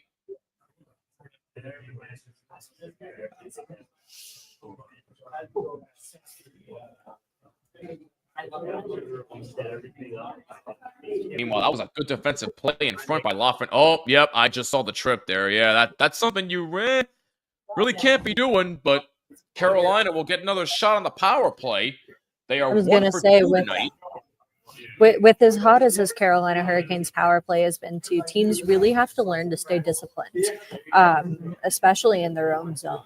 Because the last thing you want to do is not only give a power play to one of the top power play teams in the NHL, but give it to them in your own zone where they can make it extremely quick if chances arise and need be. So that's an unfortunate play for the Rangers too. Would love to see the Hurricanes capitalize on this one. Yet again, would love to see that power play be successful yet again. Yeah, 100%. Carolina would love to get something going on the power play there. 1 for 2 tonight on the power play, courtesy of Seth Jarvis, who scored with 1 second remaining on their last power play. So we'll see what happens with this one. Goes us back. The pensioners winning against the can openers. Excellent. Damn, okay. That's where we're going tonight. By the way, Bailey, this is the guy that comes up with all the food puns, in case you're wondering, on all my streams. He's not the one who started it. Pretty sure we got brownies for dessert. If you can give me any puns for that to throw to my friends here. I like that. We're back in action here in Carolina. Their third power play of the game. They're 1 for 2. Seth Jarvis scoring on the last power play. Brett Barard scoring for the Rangers, his first NHL goal. We're tied 2-2 with 4:15 remaining in the second period. Now, I was going to ask Jimmy, too. Obviously, we're seeing Barard get his first NHL goal here. There's been a couple different transactions between the Rangers and the Hartford Wolfpack. Main one in which, and I'm sure Canes fans will love hearing about this guy, but Matt Rempe. What have you thought of his game so far this season? Oh, God. Do I have to? No, look. In all seriousness, I really don't. Ranger fans are gonna hate me for this, but I don't care. Hot take. I don't see a point in keeping him anymore. You might as well just get rid of him. And the reason I say that is because there's a reason I'm saying that. Number one, he just keeps getting shipped up and down constantly this season. They don't know what they want to do with him. And two, when I saw that hit on the St. Louis player in the last game, which was one of the most reckless hits I've ever seen, I said, trade him. That's when I literally said, trade him. Because if he's going to keep doing stuff like that, and he's going to... Look, I understand he's an enforcer, but that's the type of hit that's not necessary. Especially when you're in a league with a bunch of big boys who, quite frankly, are very prone to getting hurt that way. So, look, I get it. He's a kid. He's got a lot to learn. And truth be told, he's playing a lot better in the minor leagues. So either you keep him there for the rest of the year, or you trade him. Plain and simple. I was going to say, I'd love to see him continue to play down at the A, because what I'm seeing from him at the NHL level, he knows how to fight, knows how to throw a hit. That's the one thing. That's the one thing he's good at. He's not good at anything else. And that's what I'm going to say too. So you can be good at hockey, but I am personally a big proponent of let a guy develop as much as he can before you give him that constant time in the NHL. And that's exactly what I think Matt Rempe needs. Is he needs some constant, consistent development. And he can't get that. He can get development. He's just not going to get it consistently if he's going to keep going back and forth. So I think that's the one thing that I think this Rangers organization it's not doing him any favors at all. Yeah, it's a fair point you make. Power play is over, by the way. Teams are back at full strength. Good kill by the Rangers. Carolina now 1 for 3 on the power play. Connor saying Rempe is good at two things: baseball and fighting. He's a combo of Myers and Reeves, a mishmash of the two. That's a fair point. Although Ryan Reeves, I think in his prime, is probably way better than Matt Rempe at this point. But 100%. But I see where the comparison is coming. Oh, I do too. But look, again, I get it. He's a kid. He's still got a lot to learn. But keep him in the AHL then. Keep him there. Yeah. Let him develop with the Hartford Wolfpack. Yeah, the more that you keep sending him up and down constantly, it's gonna shoot down his development. There's no point in that. Absolutely. Rangers with the potential breakaway opportunity here, and the Rangers have the lead for the first time tonight. Here. Let's see what happens here. We got 1:30 remaining in the second period. At my vantage point, it's still tied 2-2, but let's see here as Carolina dumps it in the zone. Fox going after it. Riley Smith, haven't seen much of him tonight. And now here comes a break for him. Riley Smith racing in. He's got the puck. Smith, good pass for Edstrom. He scores! Adam Edstrom gives the Rangers a 3-2 lead. I can't blame that on Chatfield. He doesn't take enough of the passing lane away. That's great positioning on the Rangers' part. I can't fault them for that. Nothing. Would have loved to see Chatfield take more of that passing lane away, but other than that, that's a textbook 2-on-1.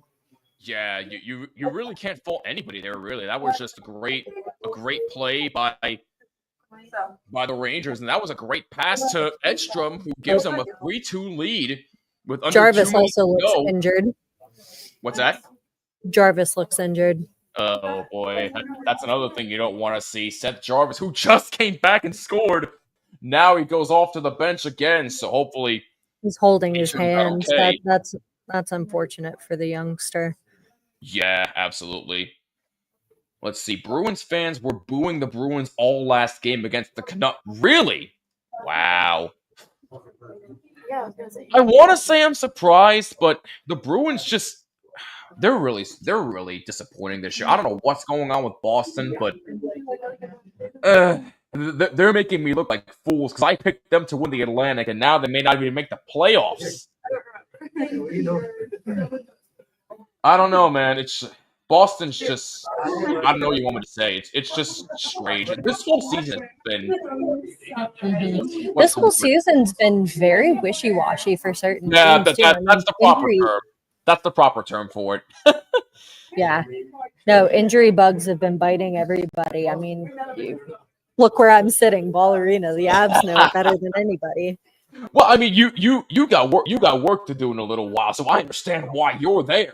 But even still, it's like, as a matter of fact, you gotta get right to work as soon as the second period is over. Unfortunately, I was gonna say I gotta go get an article out. So if you guys are interested in supporting the work that I do with the hockey news, article is going up on my Twitter page here in about 30 to 45 minutes, so keep an eye out for that pre-puck drop, which again is slated for 8:22 because it is on TNT. But if you guys are local and interested in watching the altitude broadcast, it will be there as well.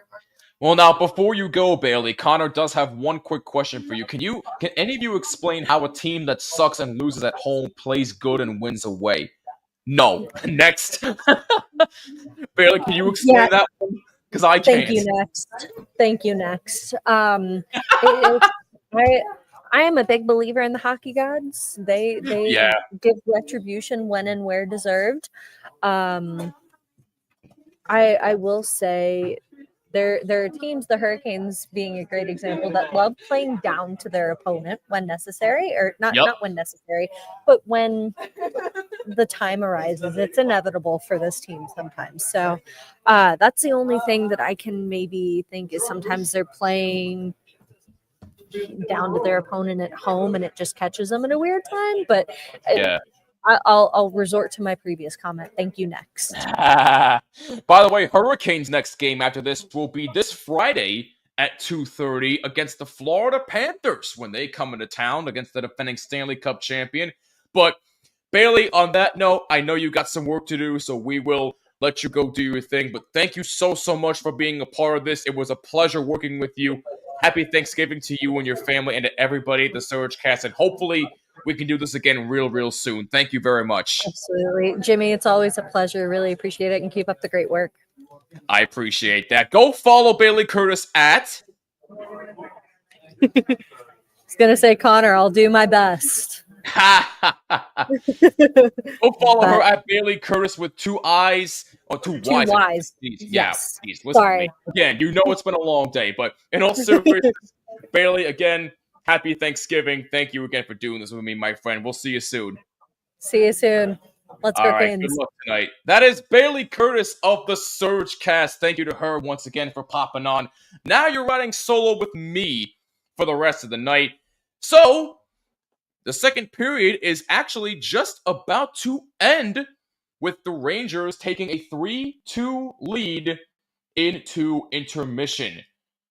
And the second period is over.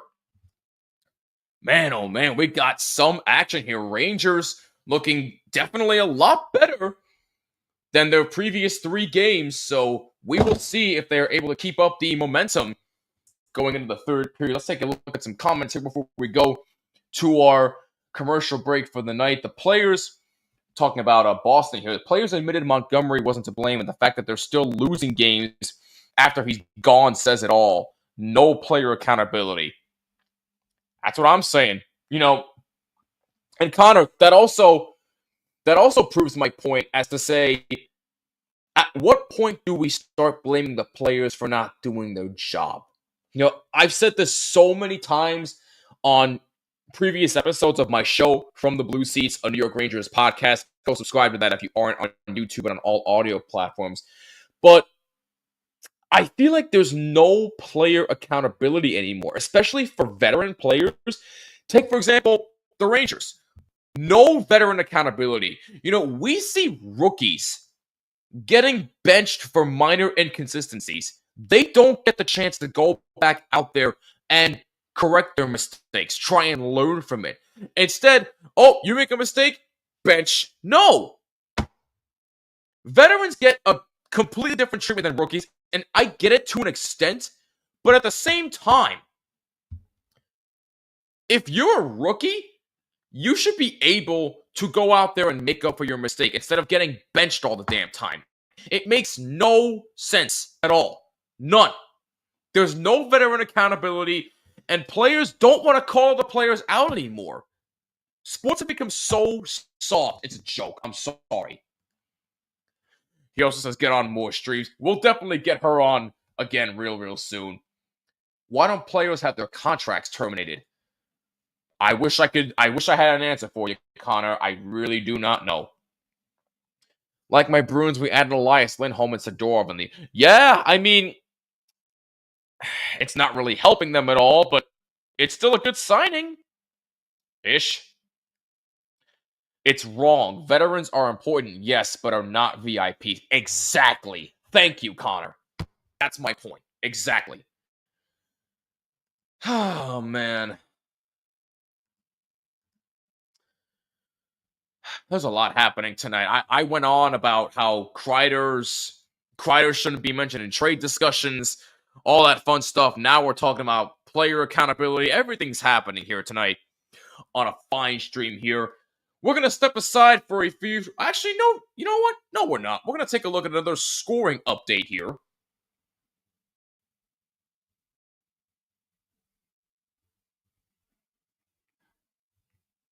Sorry, the girlfriend's checking in. I apologize. But anyway, let's take a look at a scoring update from around the NHL so far. Our game, Rangers and Hurricanes. Rangers lead 3-2 at second intermission. Minnesota still hanging on to a 1-0 lead over the Buffalo Sabres at second intermission. Blues still hanging on to a 3-0 lead over New Jersey. That game has about a minute to go in the second period there. Detroit still holding on to a 1-0 lead over Calgary. That game just got underway in the second period. Tampa Bay still leads 2-0 over Washington. That game still got underway in the second period. Panthers lead Toronto 2-0, also underway in the second period. Bruins still lead 2-1 over the Islanders. Penguins now lead 5-1 over Vancouver. Sorry, Connor. Columbus and Montreal still tied at 1. Predators lead 2-1 over Philly. The Blackhawks have just taken a 1-0 lead over the Stars. 17 seconds in, Taylor Hall gets his third of the season. Fast start for Chicago there. And then later on tonight, you got the game that Bailey is covering. Golden Knights against the Avalanche. You got Jets and the Kings, Ducks at the Kraken, and Senators in San Jose.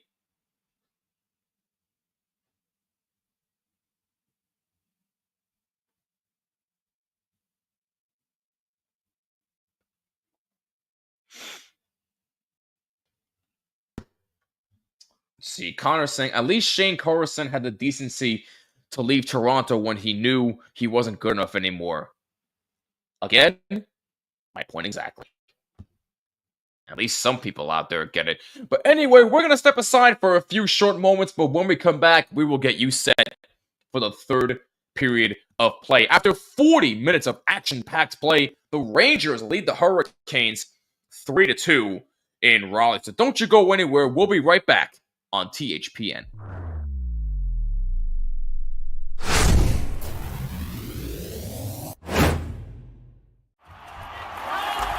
Whether you're looking for courtside or upper deck,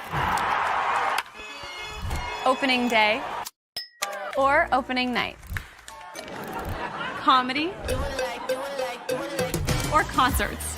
With Gametime Picks, we make buying tickets easy by serving up only the best deals on sports, music, and shows. What time is it? It's game time.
Whether you're looking for courtside or upper deck, opening day or opening night, comedy or concerts. With Gametime Picks, we make buying tickets easy by serving up only the best deals on sports, music, and shows. What time is it? It's game time.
Whether you're looking for courtside or upper deck, opening day or opening night, comedy or concerts. With Gametime Picks, we make buying tickets easy by serving up only the best deals on sports, music, and shows. What time is it? It's game time.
Whether you're looking for courtside or Upper Deck. Opening day or opening night. Comedy or concerts. With Gametime Picks, we make buying tickets easy by serving up only the best deals on sports, music, and shows. What time is it? It's game time.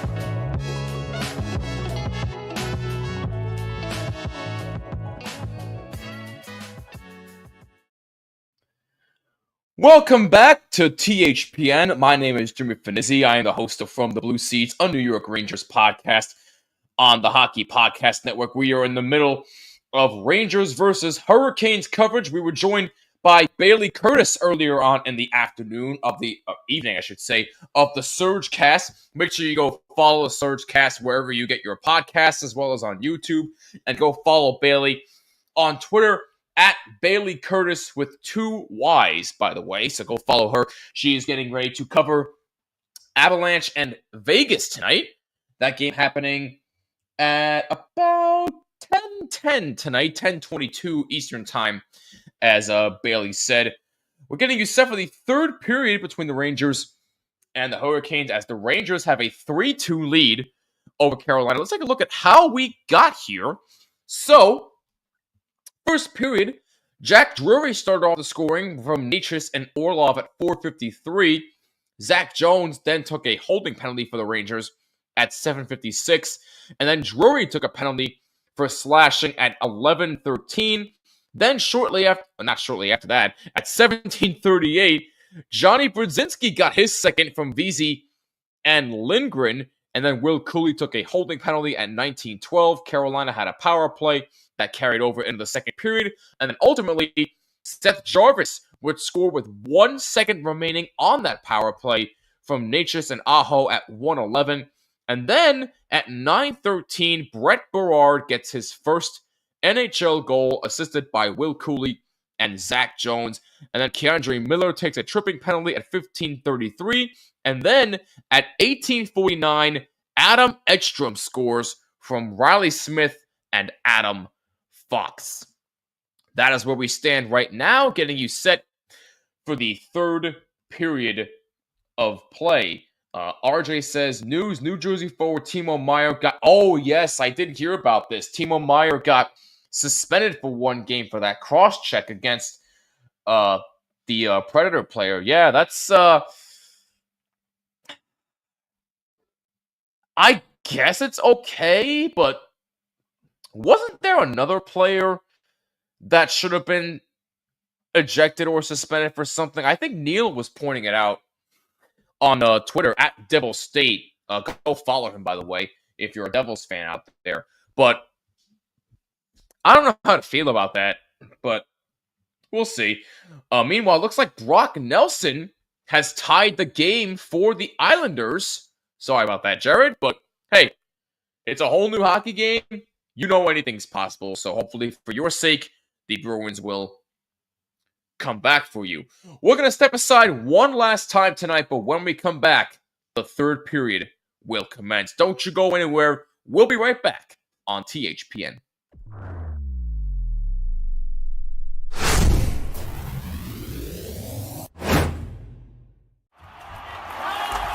Whether you're looking for courtside or Upper Deck.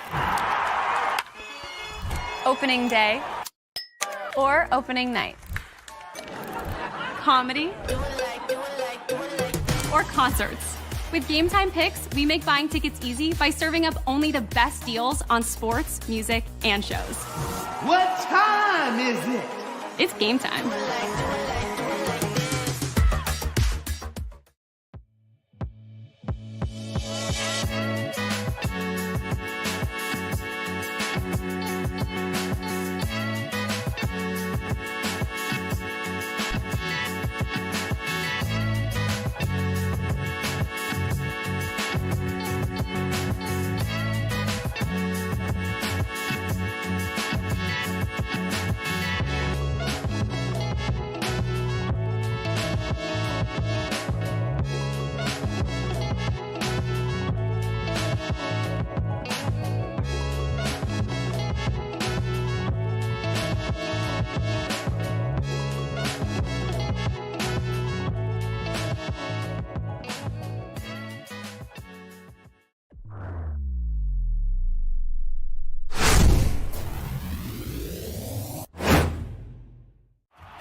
Whether you're looking for courtside or upper deck, opening day or opening night, comedy or concerts. With Gametime Picks, we make buying tickets easy by serving up only the best deals on sports, music, and shows. What time is it? It's game time.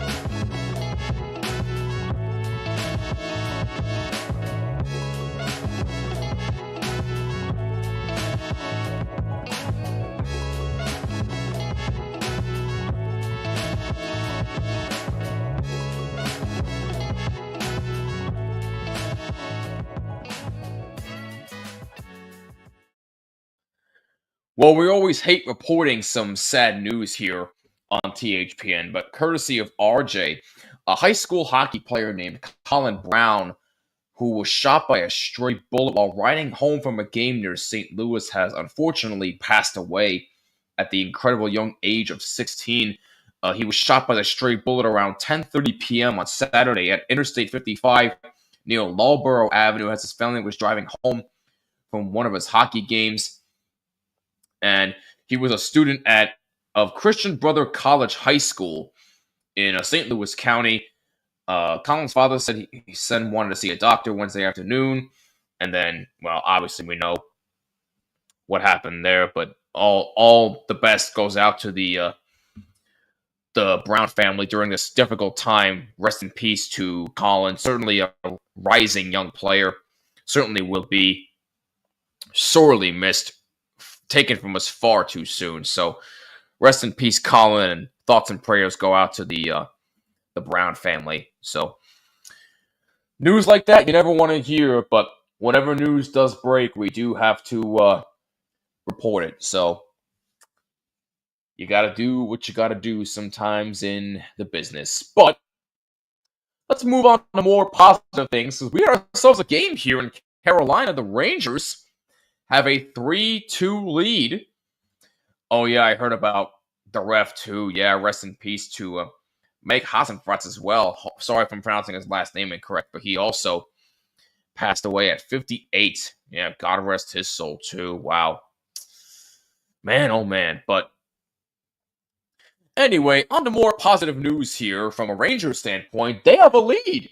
Yeah, something they haven't had in a little while, but they have a 3-2 lead against the Carolina Hurricanes, and we are just about underway in the third period of action.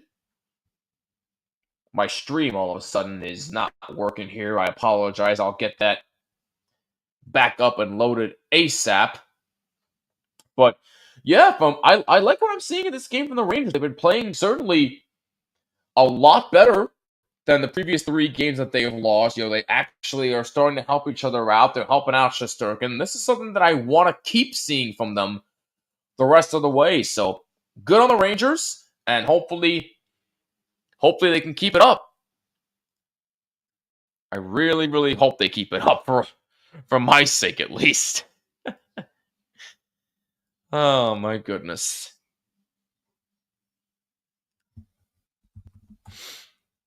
I apologize, folks. Just trying to figure something out on my end with the stream. Seem to be having some difficulties here, so my apologies about that. I'll get back to it in just a moment.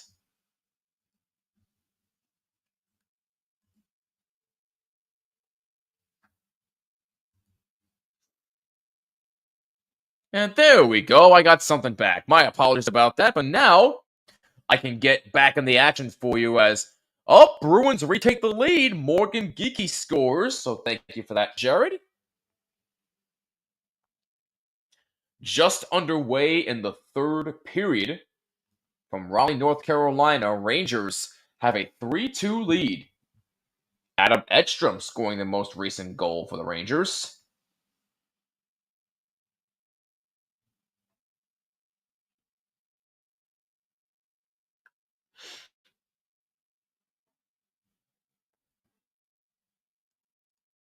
It was a one-timer from Zaka. Nice. I like that.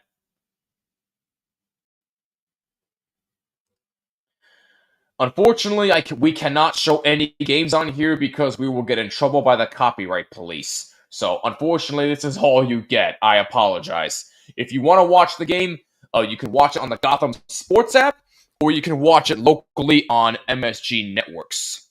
So, I'm sorry I cannot show the game, otherwise we will get in serious trouble. But we thank you for tuning in anyway. I appreciate it.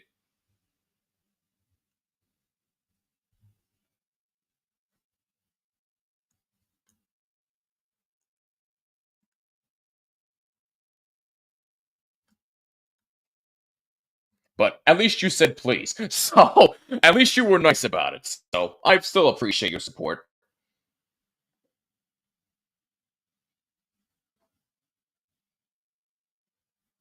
I'm just happy my Bruins are scoring goals. Yeah, definitely something they need to do more of. Just saying, Jared.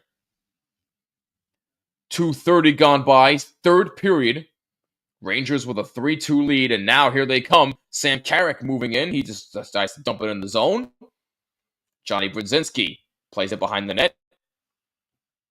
Pass in front off the side of the net, actually. And Hurricanes looking to move it on up. Shesterkin out to play it. Shots are 23-17 in favor of Carolina, but the Rangers have the 3-2 lead. Jimmy Vesey moves it out to center. Brzezinski, who has one of the goals tonight. We play Montreal on Sunday. Yeah, Montreal's not horrible. You should be able to win that game, but it's still going to be... Any game is tough no matter how you slice it. I don't care how bad a team's record is. Any hockey game is tough because anybody can beat anybody. So if you're the Bruins, you got to be careful because that could spell trap game all over it.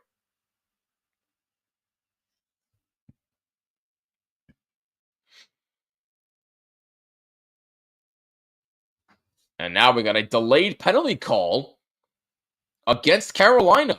Looks like Trocheck was the one that drew the penalty. Good to see you back, Goza. How's your vacation going, by the way? Yep, Rangers play them on Saturday. Back-to-back matinee games. Friday against the Flyers, and then Saturday against Montreal. Oh, yeah, definitely. That's a penalty right there. Good job by Trocheck to draw that, but definitely not the way you want to draw a penalty. But certainly a big opportunity here for the Rangers power play to get right. Carrier for high sticking. Rangers get their second power play of the night. They're 0 for 1.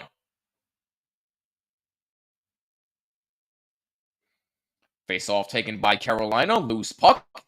And the Rangers keep in. Zibanejad. And now it's a lead. Short-handed for Gostisbehere. He moves in. No, that's not Gostisbehere. I apologize. It's number 48 of Carolina. And he shot it just wide. May have gotten a slight piece of Shesterkin. Jimmy, at least there's at least no annoying cat to feed her. Oh, come on. Be nice to your cat. But I seriously hope you're having a nice vacation. Rangers had 2 shots on goal on their last power play. Like I said, they're 0 for 1 as they are in the zone. Zibanejad. Now Fox. Fox moves up. Looks for a lane. Has trouble. Beats Trocheck. Takes a shot. Saved by Martin. And it's blocked. And now out of the zone. Andrew! What's up, man? Happy Thanksgiving to you, too. Don't apologize for being late. I totally feel you on that. But I hope all is well. And happy Thanksgiving to you and the family. We play the Penguins, then the Canadiens, then Red Wings. Ooh, that's a tough stretch. Not my cat, belongs to my girlfriend. Even still, be nice to the cat. Animals have feelings too, you know. Yes, they are looking better, but there's still 15 minutes to go in the game, so you never know. You never know. 40 seconds to go on the power play. That's out of the zone. Rangers couldn't even get it in the zone, I should say. 5 minutes gone by in the third period. Rangers lead 3-2. And that's out of the zone. Good penalty killing by Carolina tonight. Riley Smith back behind the net.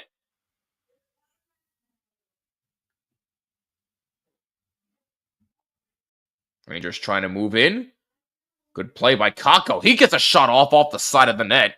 Or actually just shot it wide, I should say. And that's out of the zone. That should just about do it. For the Rangers power play, excellent penalty killing by Carolina tonight. Rangers 0 for 2 on the power play. Sam Carrick winds it around. Trouba keeps it in. He shoots. He scores!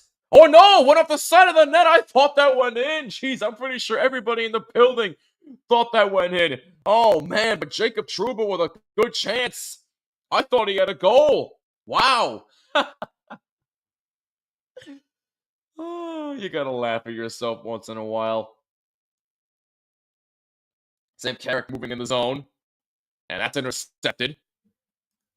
After the Red Wings, we play Blackhawks, Flyers, Jets, Canucks, Flames, Oilers. Oh my god. Once again, tough stretch. Andrew B. What's going on, my man? How you doing? Nice to see you. Got a Thanksgiving question for you. What part of the turkey do you like to eat? Dark meat and yes. 1000% yes, Andrew. I agree with you. How you doing, Andrew B? Good to see you, by the way. Happy Thanksgiving to you and the family. Shesterkin out to play it for Lindgren. Feeds Zibanejad. Gets it out to center. That's deflected. No, it was not deflected in the zone, so we'll go for an icing against the Rangers. With 13:09 to go in the third period. Rangers lead 3-2. I gotta see that replay on that shot by Trouba. Oh my god.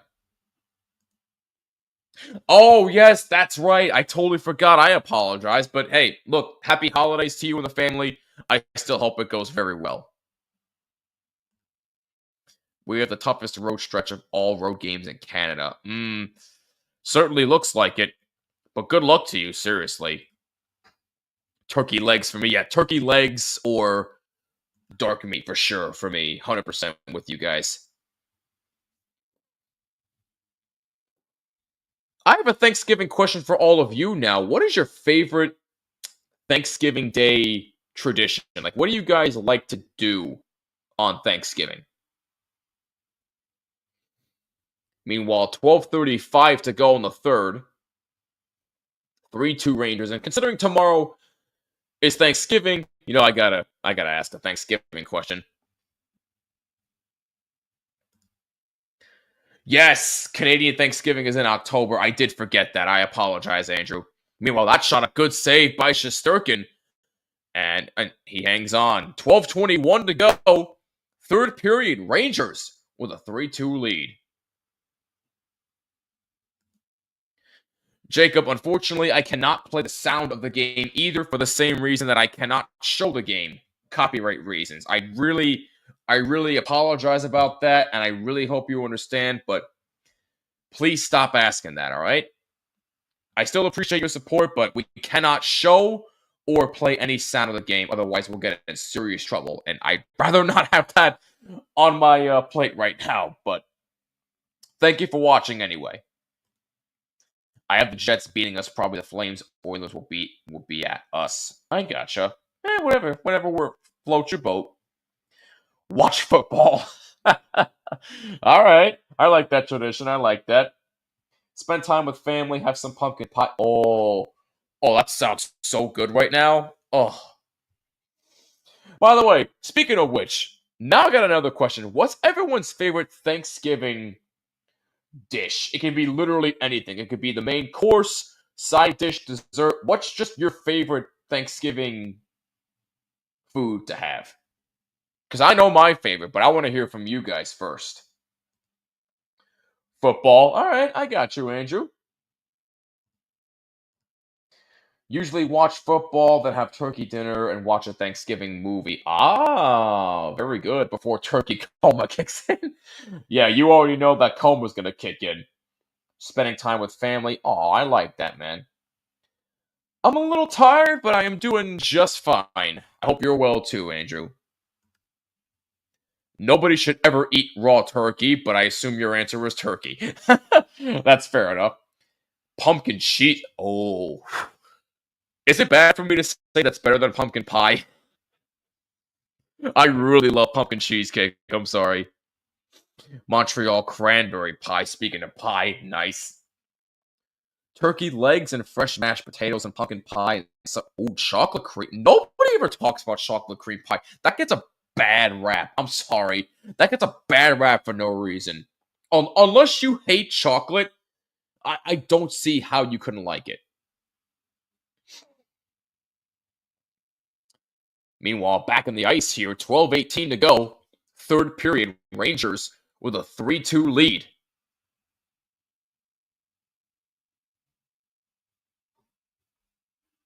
Rangers trying to get a huge 2 points at the standings, looking to rebound from a 3-game losing streak as Edstrom plays it behind the net. Edstrom, who gave the Rangers the lead, tried to pass it along to Miller, and it was blocked.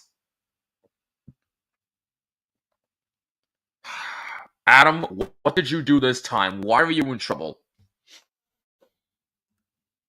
Sometimes apple pie with whipped cream. That sounds really good too.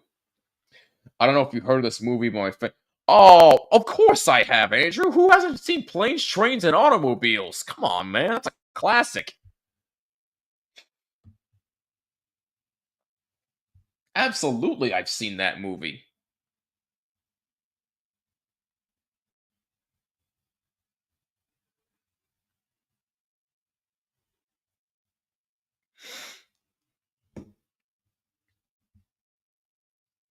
That puck goes all the way down, past Shesterkin, and it's an icing against Carolina. Who doesn't love that movie?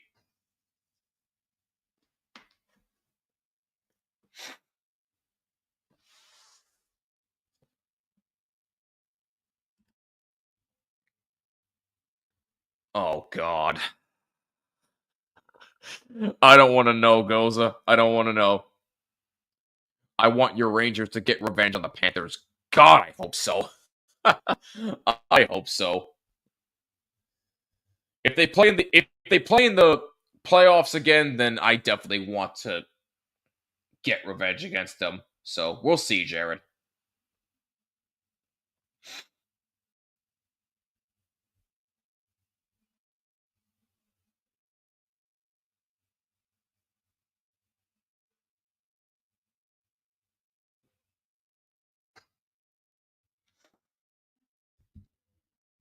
$11:30 to go in the third period. 3-2 Rangers. Stuffing and cranberry sauce. Nice. Best movie ever. Interesting. Okay. We all have our opinions, but that's okay.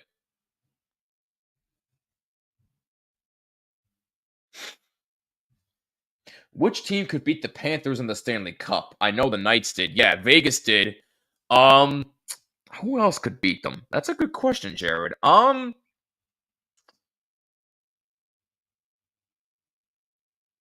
That's tough. I don't know. I have to think about that one, to be honest with you. Talking about food always gets me hungry instantly every time. Yeah, same here. 10:45 to go in the third period.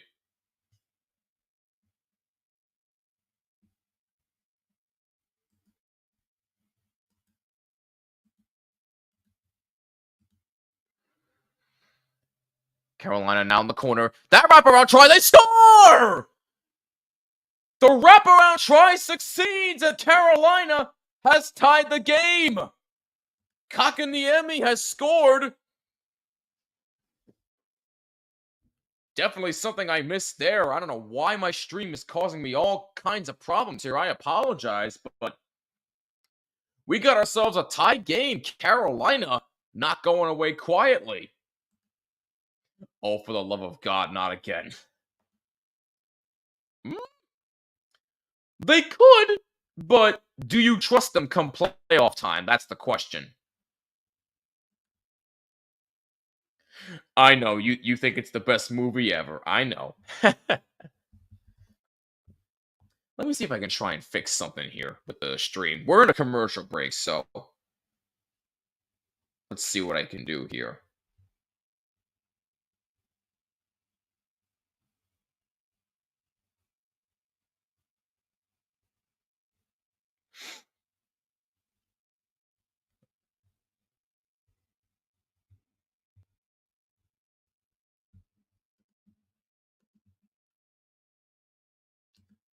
Let's see. Yep, there we go. We are back.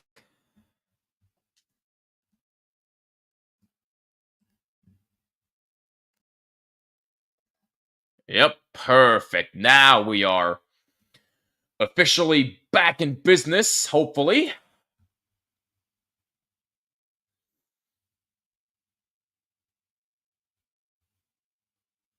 Once again, I'm sorry about that, ladies and gentlemen. I don't know. I'm having all sorts of internet issues tonight, but I was very delayed on the tying goal from Carolina, so that's my bad. But hopefully we will be back on track this time as we got ourselves a brand new hockey game in Raleigh, North Carolina. We are tied 3-3.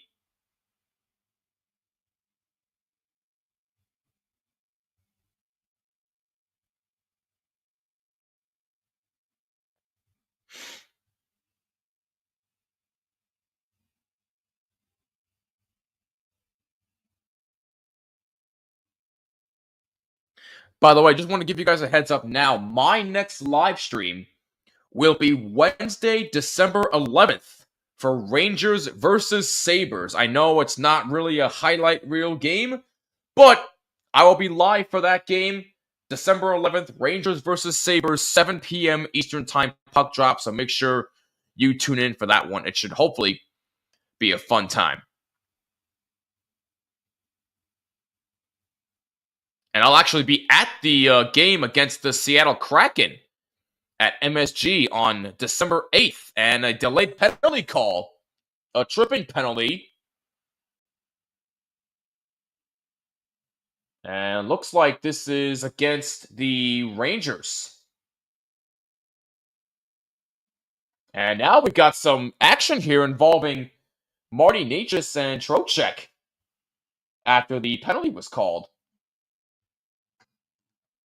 I wonder if Igor resigns or tests free agency. At this point, I wouldn't be surprised if he tests free agency. This rivalry is the best. It's debatable, but it's up there. We're thankful for being here on THPN. Amen to that, Andrew. Thank you very much. I'm just thankful that I have a steady job, that I get to do this for a living, my family, my friends. I'm feeling extra thankful this year for everything. My girlfriend especially, I know she's watching, so I love you, honey, and thank you for the support. Can we put Devil's Reject in Cole Louis Domingue? Oh my god, can we not? I hate the Sabres. Yeah, well, I'm thankful for my family, great group of friends, and new friends I met since I moved to Arizona. That's awesome, man. Am I doing the Rangers and Bruins game January 2nd? Yes, I am, actually. I'll be joined by the ladies over at the Bruins Tape to Tape podcast. They invited me to join, so I will be doing the game with them that day. So yes, Jared, I will be. Panthers are our new enemy in Toronto, and we finally have live back. Yes! Hallelujah.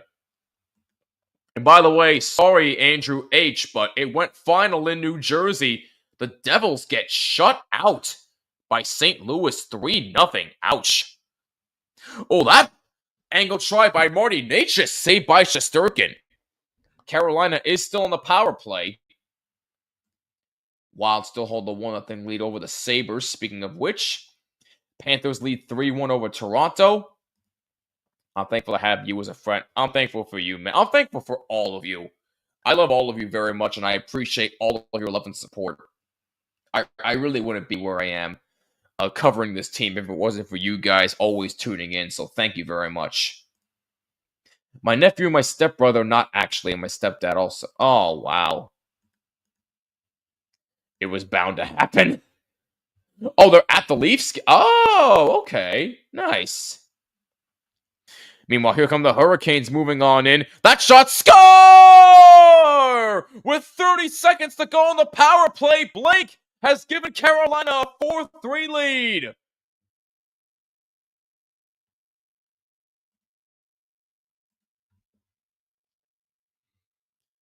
The penalties come back to haunt the Rangers once again, as Carolina has taken the lead right back.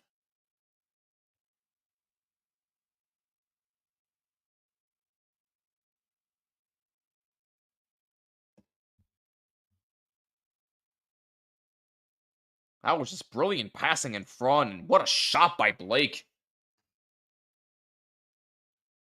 Able to beat Shesterkin on the short side. And with 7:59 to go, the Rangers now trail 4-3. And they got some work to do here. There is still time, but it's running short now. Shots are 29-21 in favor of Carolina.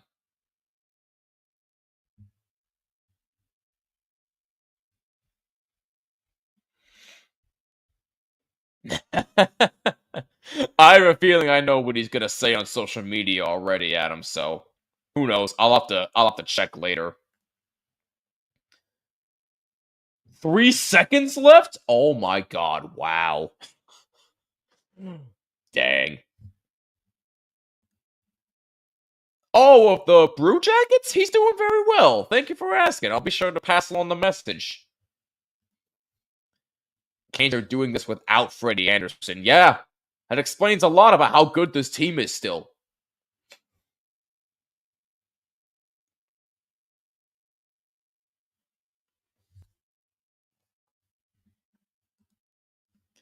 You're paid how much a season, and you take a stupid penalty that costs your team. You deserve to sacrifice a few $1,000s for that. That's a fair point, Connor, but that's not looking good. But Trocheck now moves in, tries to feed Lafreniere, but that was poked away. Lafreniere tries to get it back. Martinook dumps it in.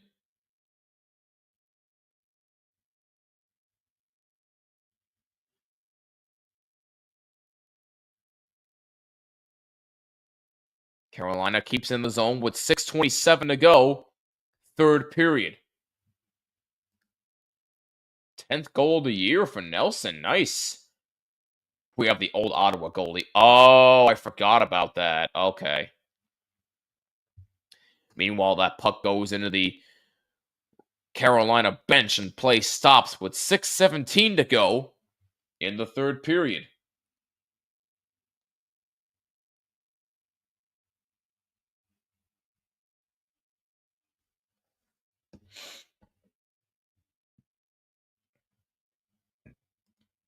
I'm going to hear it from Grant. Oh, no.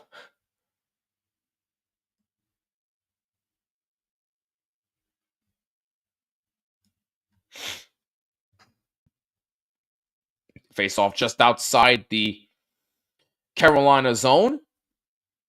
It's dumped back in the Rangers zone. Fox goes back for it. Zibanejad plays it out.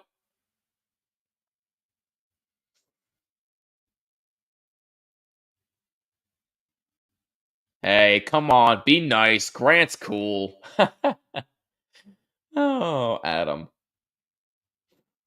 Lindgren back for it. 5:48 to go. Third period. Rangers trail 4-3.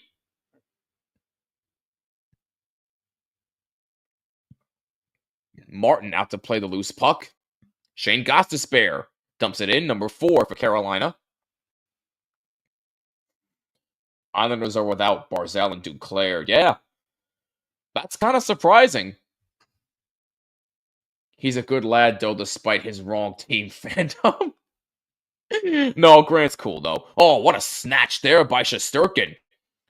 On a shot from the blue line by Shvestikov. Time running out for the Rangers. 4-3 Carolina.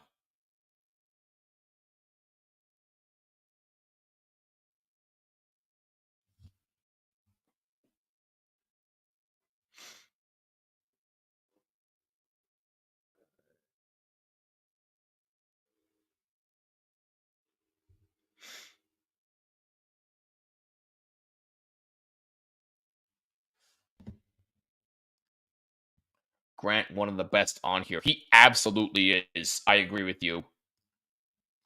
Reinhardt scored shorthanded. Wow. Yes, Kim. Shout out to Kim, Isles Girl 3. She's awesome.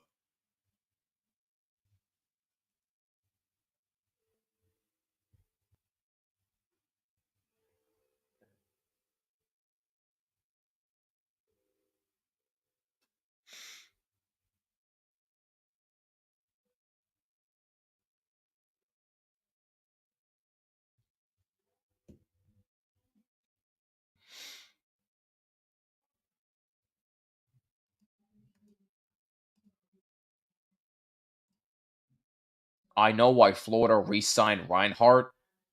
Why else would they re-sign him? For what? Is there a specific reason you're not telling me?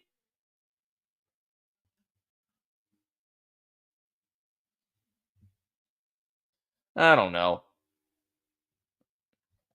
Meanwhile, back in action here. 4:47 to go. In the third period, time running out for the Rangers. They trail 4-3. 3 a.m. here in Portugal. Wow. Man, oh man. Goza, I don't know how you do it, man. I really don't know how you do it. He's an elite goal scorer. Well, other than that, I'm just kidding. No, it is what it is with Reinhardt. Reinhardt is elite. There's no question about it.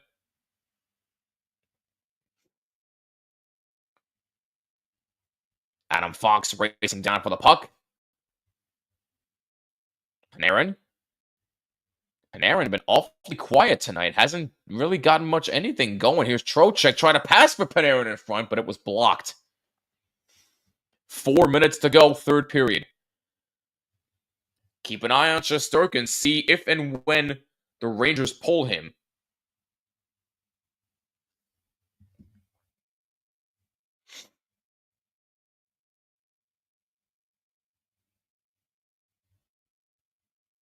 And that's all the way down. Icing against the Rangers.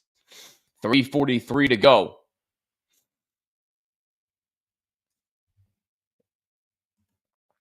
Only Maple Leafs goal is Mitch Marner. My God. I was gonna say they play so much better without Austin Matt. It makes no sense. No sense. I don't know why they play so much better without him. I don't get it, but I run out of Rangers jerseys to buy. Should I start buying practice jerseys? Whatever you want to do, my man. Whatever you want to do.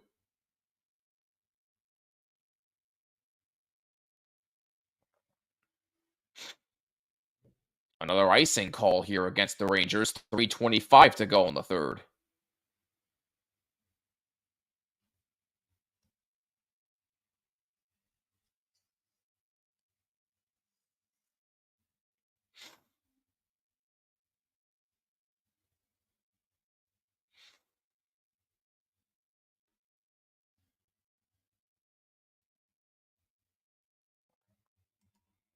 We played the Leafs in Toronto without Matthews. They won 4-0. Oh boy. And race for the puck. No icing. Good effort from Brett Barard to beat the icing. 3:10 to go in the third. Delayed offside on Carolina. Rangers try to move on up. Keep an eye on Shesterkin for you as Kakko moves in the zone. Exactly. They play better without their captain. Why and how? It's just, I don't get it. I really don't get it. Exactly. What's the point? I don't know, man. Svestikov, out to play it. Rangers take it back. 2:40 to go in the third. And a long pass deflected in by Riley Smith. Race for the puck. Panarin. Now Jones back in his own zone. Keep an eye on Shesterkin.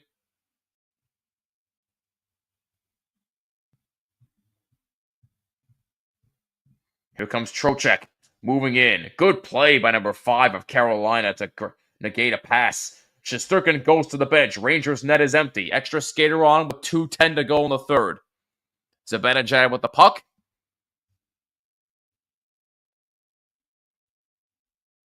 Zibanejad still with it. Rangers desperate to try and get something. 2 minutes to go. Rangers' net is empty. Scramble for the puck along the Carolina zone. Rangers keep in. Panarin. Shot partially blocked into the corner. And now behind the net for Panarin. Now Lafreniere. Lafreniere moves in and shoots. Saved by Martin, and he hangs on. Good shot by Lafreniere. And the Rangers have called timeout with 1:37 to go. Good timeout by Peter Laviolette.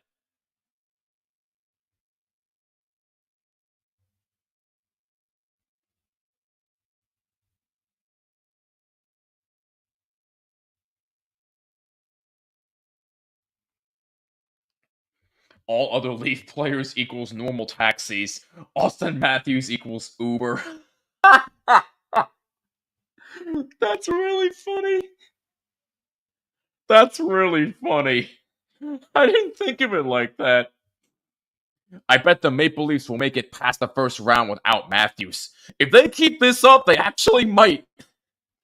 And I didn't even have him in the playoffs, and they make me feel stupid. Oh my gosh. Anyway, 1:30 to go. Third period. Rangers' net is empty. They're down 4-3. Will Cooley has to play it onside. Panarin's got it. Back for Cooley.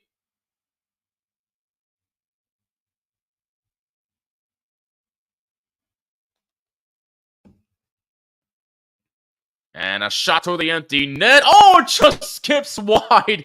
Carolina misses an empty net. It just skipped. It looked like it took a bounce off the ice. 1 minute to go. Third period. 4-3 Carolina. Yes, it was a good game. And good hit on Fox. Yes, it was a good game, but it's still just frustrating. But there's still a little bit of time, but it's running short. Zibanejad moves up. Tries to feed in front. Lafreniere behind the net. And kept in. Batted in the air and kept in the zone. And it's whistled for a hand pass with 38.5 seconds to go.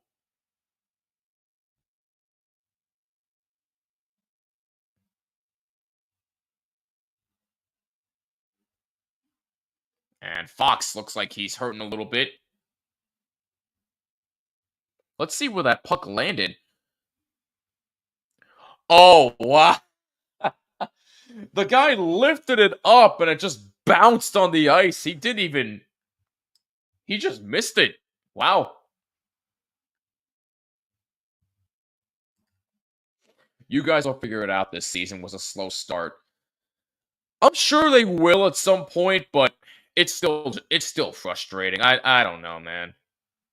It's still really frustrating to watch.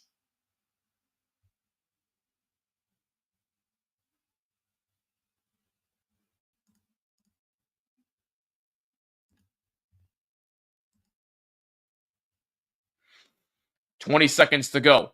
And that's toward the empty net. That's shot wide. And an icing called against Carolina with 16.5 seconds to go. Let's go, hockey. I like that, Andrew.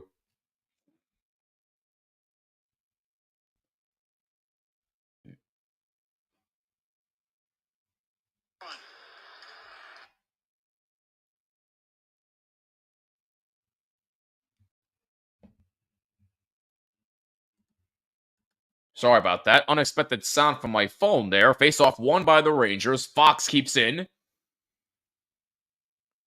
Trocheck. Try to feed in front. Oh, just misses that one. It's out of the zone, and that is going to do it. The Carolina Hurricanes defeat the New York Rangers 4-3 in a really tightly contested game. But for the New York Rangers, that is now a 4-game losing streak. Youch. Definitely not what you want, but they definitely looked a lot better in this game. I will give you that. That is a positive to look at.